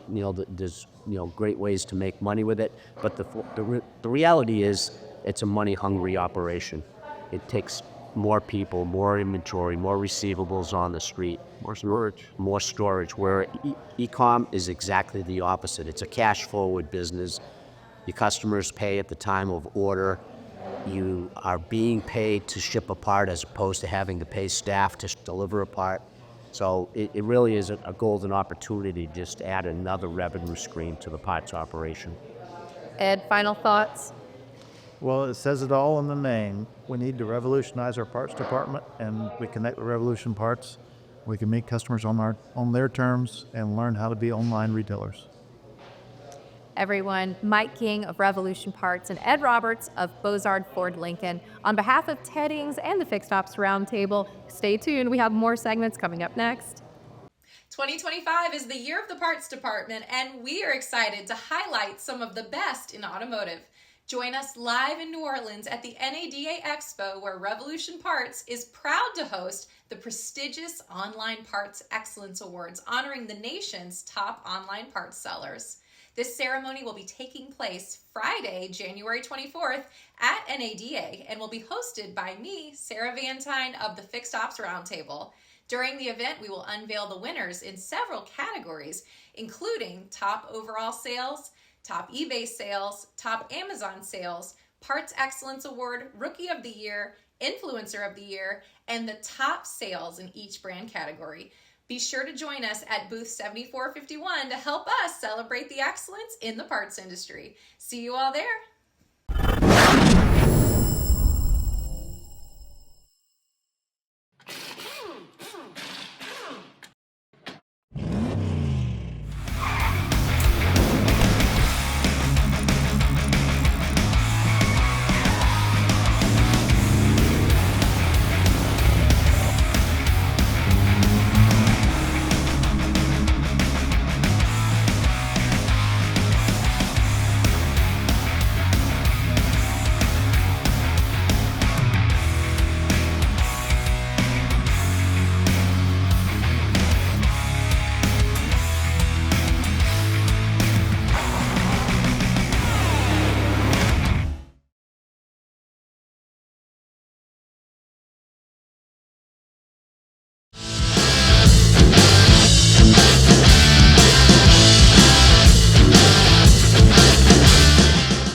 We've made it to the first stop on our Route 66 road trip with the Fixed Ops Roundtable. Make sure to vote for the Sean Butler Best Practice Awards that will be announced at the end of the event.